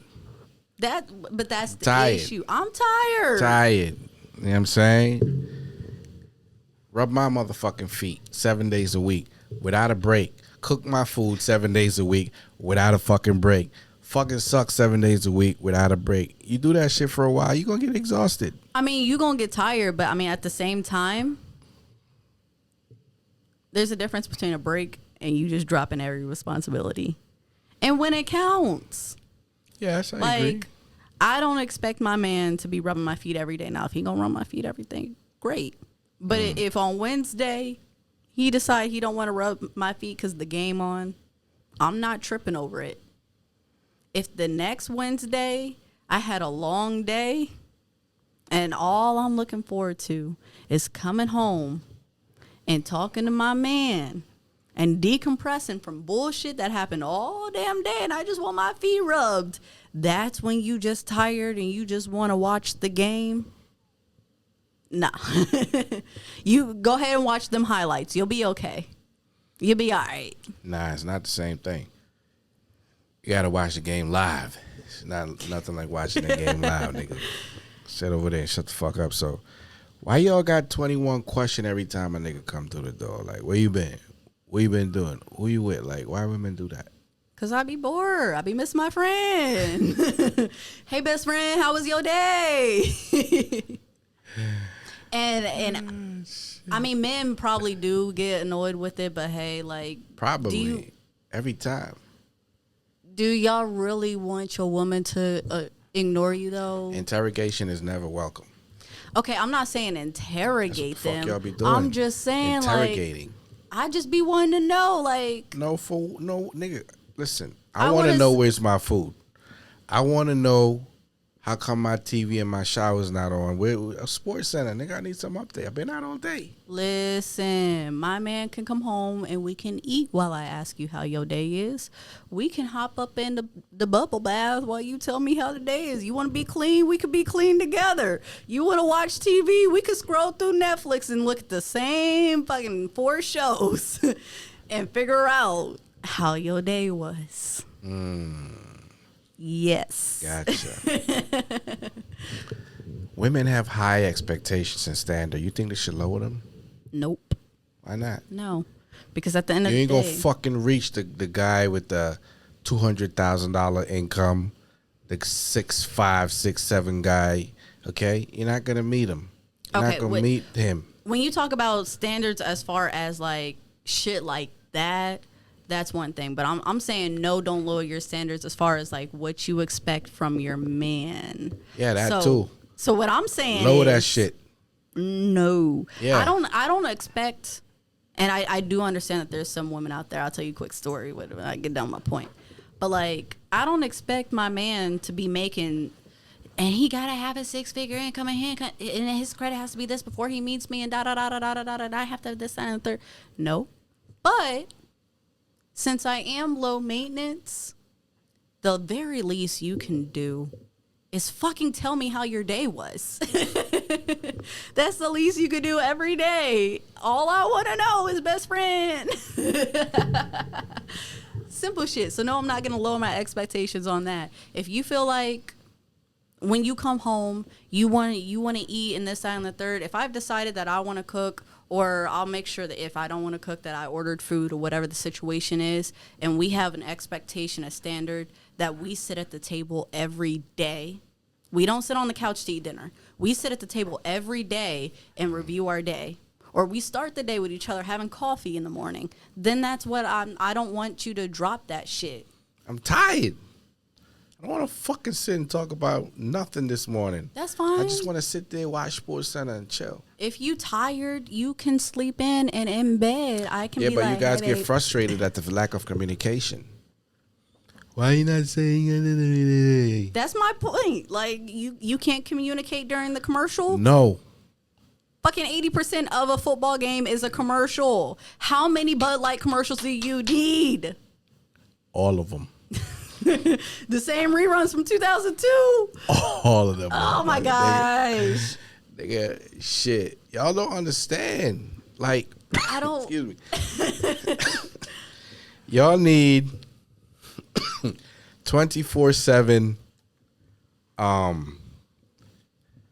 emotional stimulating factors in your mind, body, and soul. Like, if y'all don't get that shit, y'all miserable. Y'all not the same. Y'all got to be stimulated. Yeah.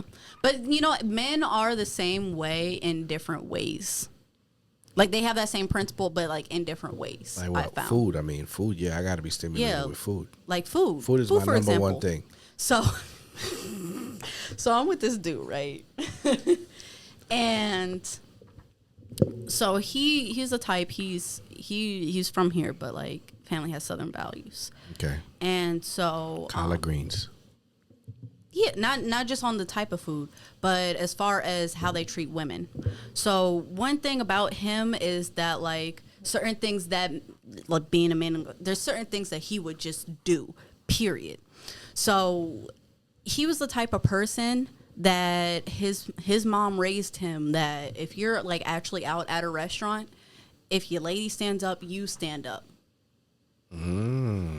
He's the type of person, it doesn't matter if it's just us eating at home. It doesn't matter what the meal is. We could be having yogurt for breakfast. He's the type of person that mealtime, whenever mealtime is a shared mealtime. Now, we didn't have to be at the table. We could be in the room chilling and he playing Xbox, I'm on my phone, whatever. But he was the type of person, because he has those values, he would not eat the first bite until after I ate the first bite. So he would legit with food. So like legit, I would be at the store or still out and about, maybe come home from work, whatever. And that may have been the day where he was like, I'm cooking today. I can't wait to grill. Da. And so he would sit there like legit and blow me up and be like, okay, but where are you at? I'm hungry. I'm fucking hungry. You said you was going to be here like an hour ago. My shit's cold. I done put that bitch in the microwave 3 times. Da. I went to Walmart. I don't understand. Eat. So men are the same about having that consistency. Y'all just show it different. Yeah, definitely. Yeah. Now, what's a healthy relationship, sex-wise? What's healthy? Ooh, I think that a relationship where, again, I know y'all don't like to communicate. You was just talking shit. But a relationship where y'all both are open and communicating. And I'm not saying, like, during sex, y'all got to be talking the entire fucking time. But I'm saying, like, y'all both understand, like, what's good and what's not good. And both y'all needs are being met. It's that simple. We don't got to make it that much more complicated. Like, what different strokes for different folks, that's cool. But, you know what I mean? Just making sure that, like, both needs are met. Because I feel like at some point everybody in some capacity has been on both sides of one coin where their needs were met and they were fine, and then they hear their partner, maybe they want more, or maybe they're like, damn, you fucking jackrabbit all the fucking time. And so it's like, oh, well, shit, I thought you were good. My bad. I mean, shit, you said you like giving head, so, I mean. Right. You know what I mean? So, Yeah. just being able to, like, make sure that you are at least communicating to try to stay on that same page. Okay. What you think? That's fair, right? That sounds fair. Yeah. That sounds fair. Do you believe in friends with benefits? Yes. Under what terms and conditions? I love me a good situationship. I'm looking for a situationship now.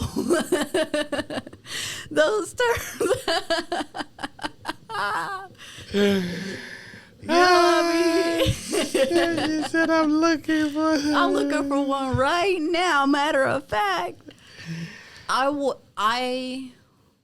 want somebody who I am legit friends with, where there's off top the expectation that I don't think it's realistic for people to be like, no emotions. That's your friend and you're fucking your friend. It's gonna be emotional. It's gonna be intimate. But I feel like as far as there's the clear boundary of like, okay, but you're not meeting my mom. Like, I'm not taking you home to like see family. Like you don't get these perks that a husband get or wifey get. Like, you stay in your box. You know what I mean? You had a long day, or you want to see me on the weekend, like, call me. I'll come through. We can kick it. We can chill. We'll hang out. We can talk. We have late night conversations. We can do all the cuddles, all that. We're friends. You know what I mean? Right. But I don't want. For me, I don't want the responsibility. If you have a kid. Hey, bye. Like, I don't want your kid to know who I am and get comfortable. You know what I mean? Just for baby moms. You're not into playing alone. stepmom. Yeah. You're not playing stepmom. I'm not playing stepmom. Fuck all that. Especially for if we know that, you know, we walking into this and we're not going into a relationship. I don't want your child to build in those formative years a relationship with me. And then all of a sudden they're missing something in their life because I moved or we just drifted apart, whatever. Like, that's not fair to the kid. Baby mom's low-key probably hates me. I'd have been in that situation and it ended the best that it could, but still. Not for you. Not for me. Good situationship. Shit. But I think other people's terms do change. Right. So, under what terms and condition should the girlfriend or the wife get along with the side bitch? Outside of being cordial, I don't think they have to at all. Yeah, but there's no percentage. Like, look, you should love the side bitch 50%, 60%. Oh my God, you stupid. Nobody. You say you nigga. You say nigga. My You gotta let the God, side y'all. bitch nigga. Shit. Hey. The side bitch is the side bitch. You know what I'm saying? Like, Right. But I mean, like, I don't think But- that she need to be a bitch. Like, if, like, I've been in a situation to where, like, baby moms didn't like me and they had absolutely no reason to. You know what I mean? Really? No reason to. And so it'd be a situation where it's like, you wasn't with the nigga that was fucking. yeah. That's a fucking reason. That don't have nothing to do with me, though. If that's your only reason for not liking me, okay. But that has nothing to do with me. That just means that you still want to be with him. And anybody that's not you, that's your issue. But for me specifically, it's not like, I hate that bitch's hair. I hate her voice. I hate how she talks. Oh my gosh, she always coming around. Da, da, da. You don't have no reason to not like me, bitch. You're just mad that I swallowed your baby daddy's dick. That's it. And that's fine. Ah, shit.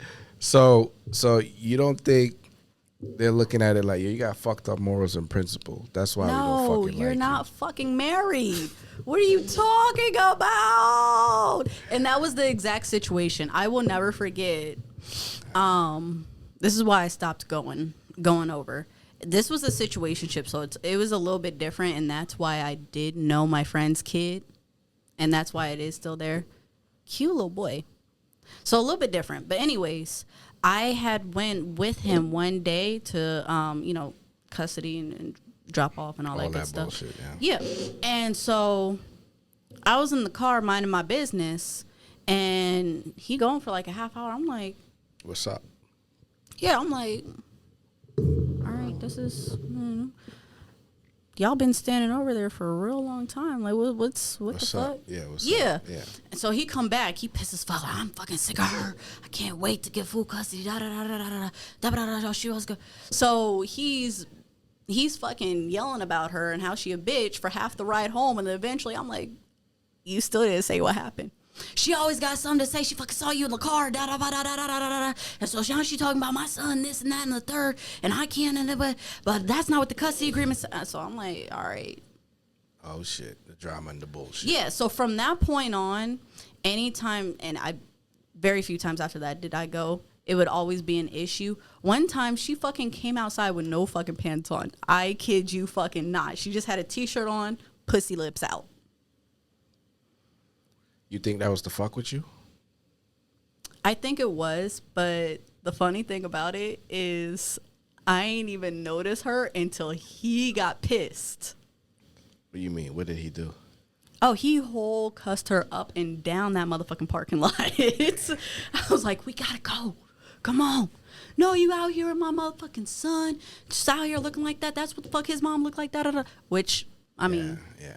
Come on. Like, he was right. But yeah, so that was the last straw of me going over. Baby moms don't seem to like me, and I don't be doing nothing to baby mamas. You just be fucking the niggas they was right. with. That's it. Ma'am, I'm not trying to steal your kid from you. I'm really not trying to steal your man because he wasn't yours to begin with. You just get in where you fit in. I'm getting in where I fit in. That's it. Okay. Shoot. And he nobody's man. He not my man either. So, I mean, if he wanted to go back to you. He could. It's not your fault, right? Maybe you should put some pants on. Okay. So now, what is your expectation going into a relationship? What do you expect?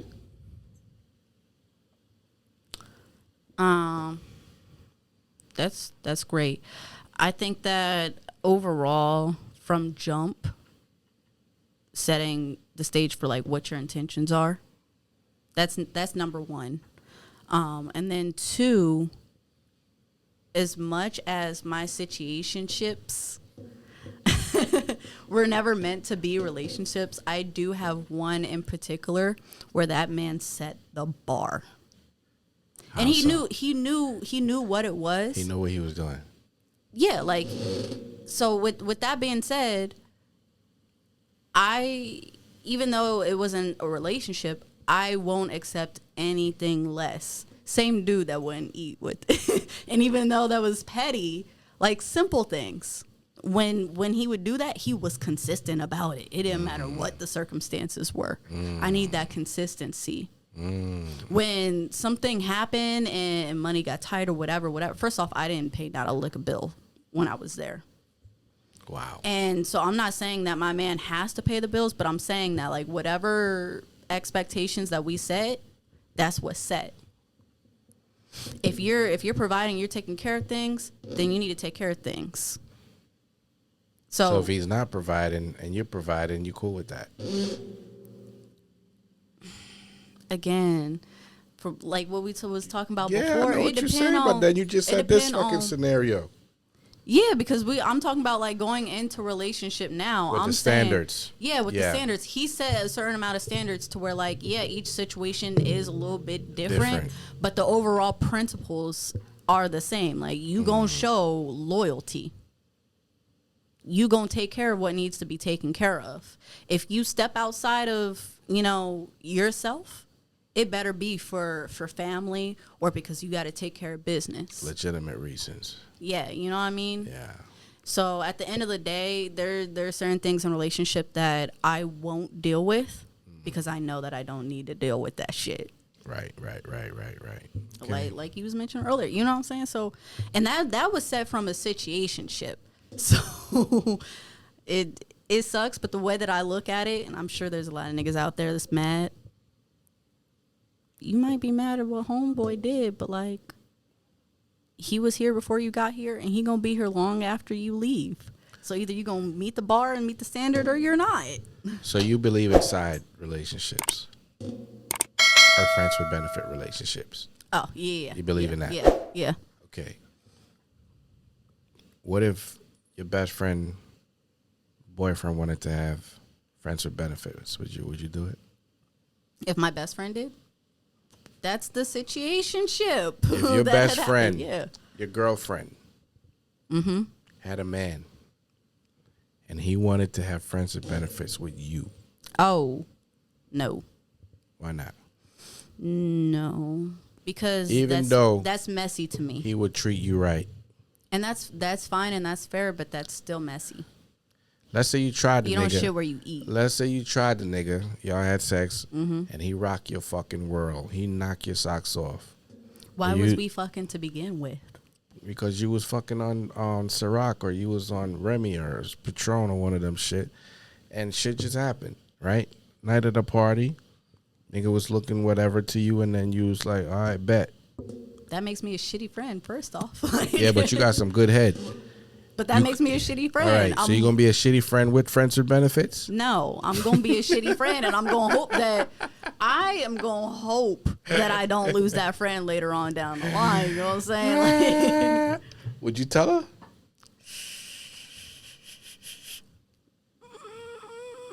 it really depends on the situation. Yes Probably or not. no? Probably not. And that makes you a shitty friend.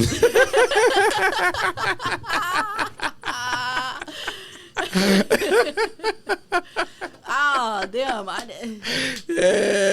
man. You know what? That is shitty, but I'd be like, you know that what? makes you a shitty friend. Girl, what you don't know won't hurt you. You know what I mean? Like, I'm sorry. So then you might as well stay with the nigga because you already. No. What happened, but like, I'm not finna. Nope. There's levels to your shitty. It's shit. levels to the shittiness. You know what I'm saying? You are funny. That Shit. was funny. Levels to the shittiness. Yeah, it's levels to the shittiness. You know what I mean? Girl, we all going out. My man said he was gonna pick me up after work and we'll be there. Girl, I'm sick. That shit was funny. But I'm not gonna say nothing to her. I'm like, I'm sick, but you still trying to get your nails done? Okay. Now. Hey, but wait. Let me ask you. If this had been way back in the day, before you was married, before your family, and this situation had happened, your homeboy's girl, it was one night, and they not married or nothing. You single as fuck at the time, and that same situation happened. Would I tell him? You finna tell your homeboy? Yeah. For real? Hell yeah. Why not? Why? Why not? Because what he don't know won't hurt him. Nah, the Like, nigga need to know what type of hoe he dealing with. Look, He need to know what type of hoe he's dealing with. And if he decide to stay, hey, I ain't got no control over that shit. But if that I tell a nigga and he leave, it's like, nigga, you made your own decision, but at least you had the information. You feel me? I mean, that's how my men be job thinking is to about look, things. nigga. You know what I'm saying? You don't got a real one over there. You got to check that shit. You feel me? I suppose, but you know that's the difference between you and I.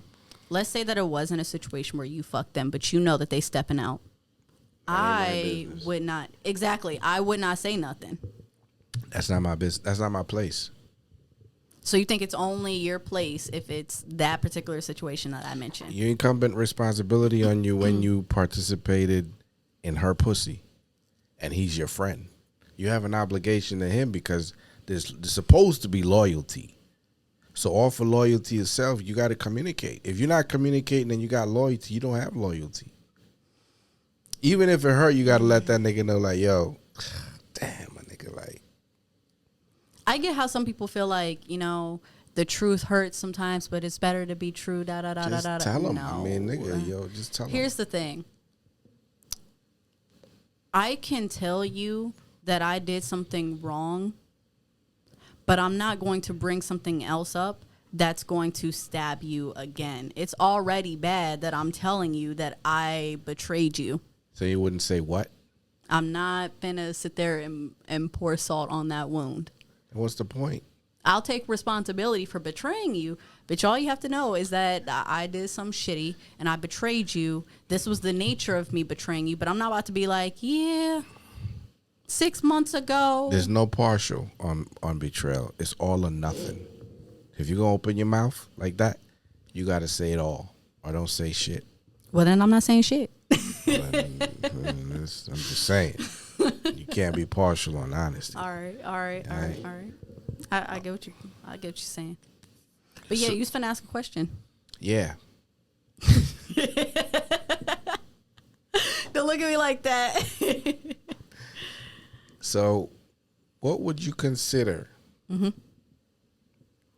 What would you consider in a relationship that a man, okay, mm-hmm. he is not a protector. He's not a provider. Okay. Mm-hmm. Mm-hmm.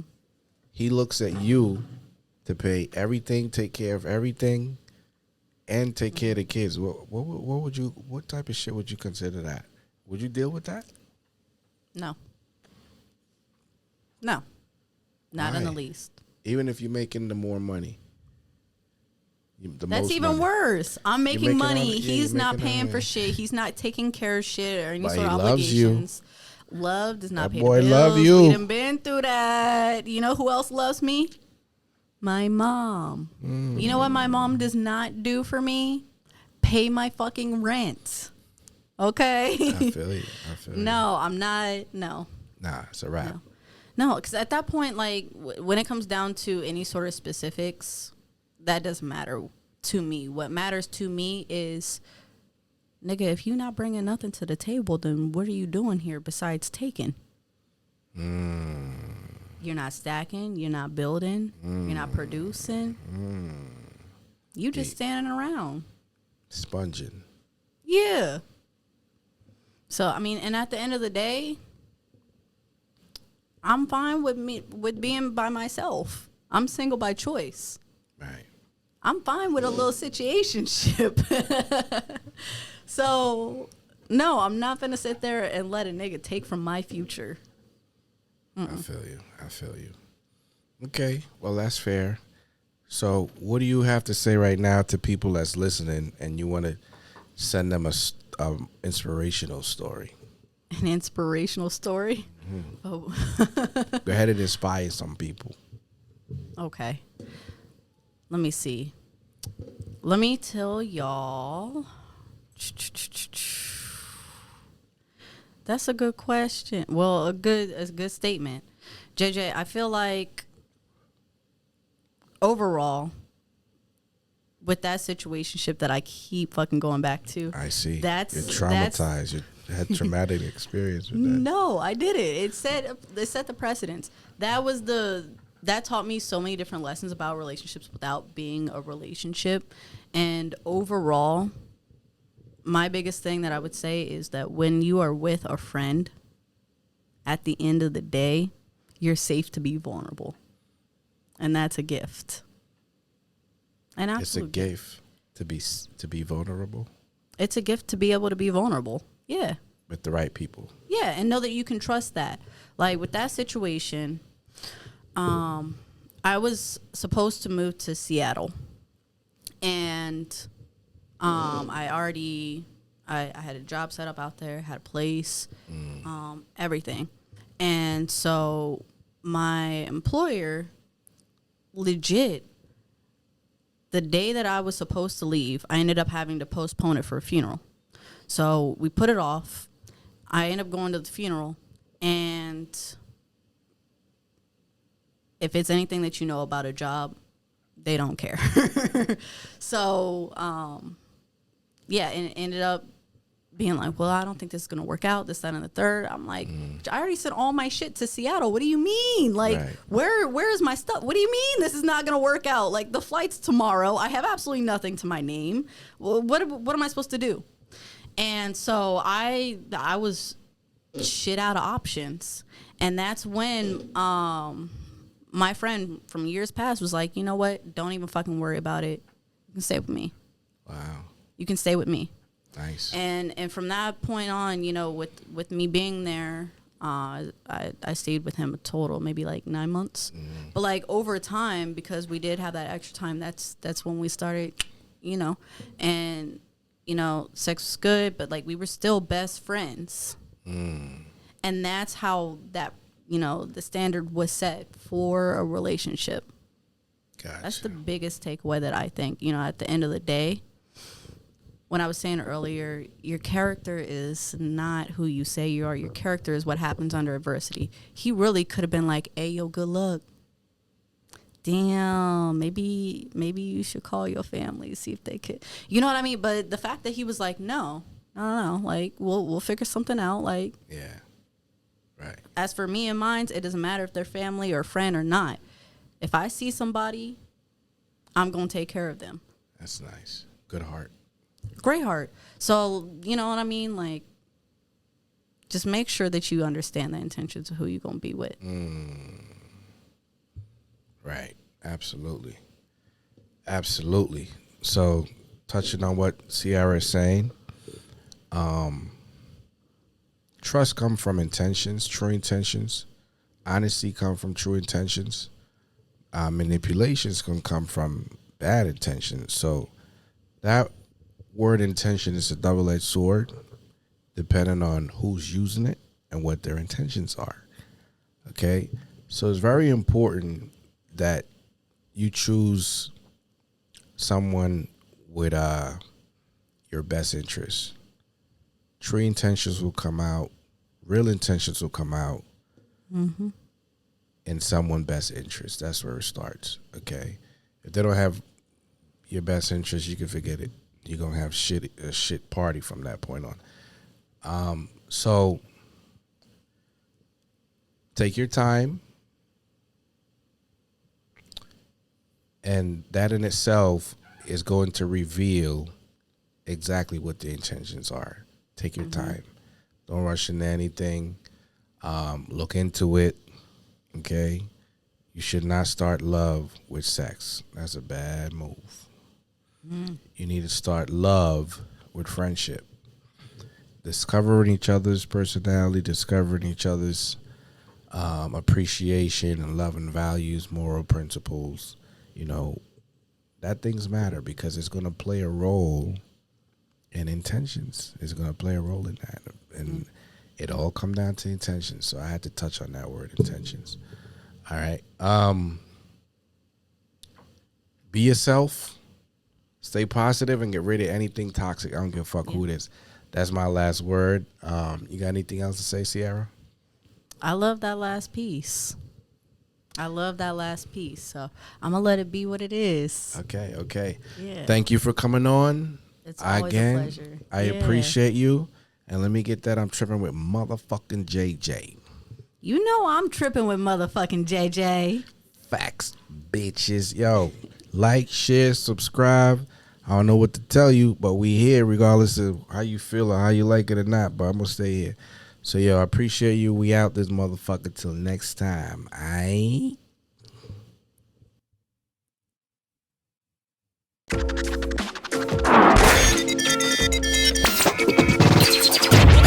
don't give a fuck. You're tripping with JJ. Wow! Fuck you, asshole. Tell your bitch I said hi, nigga.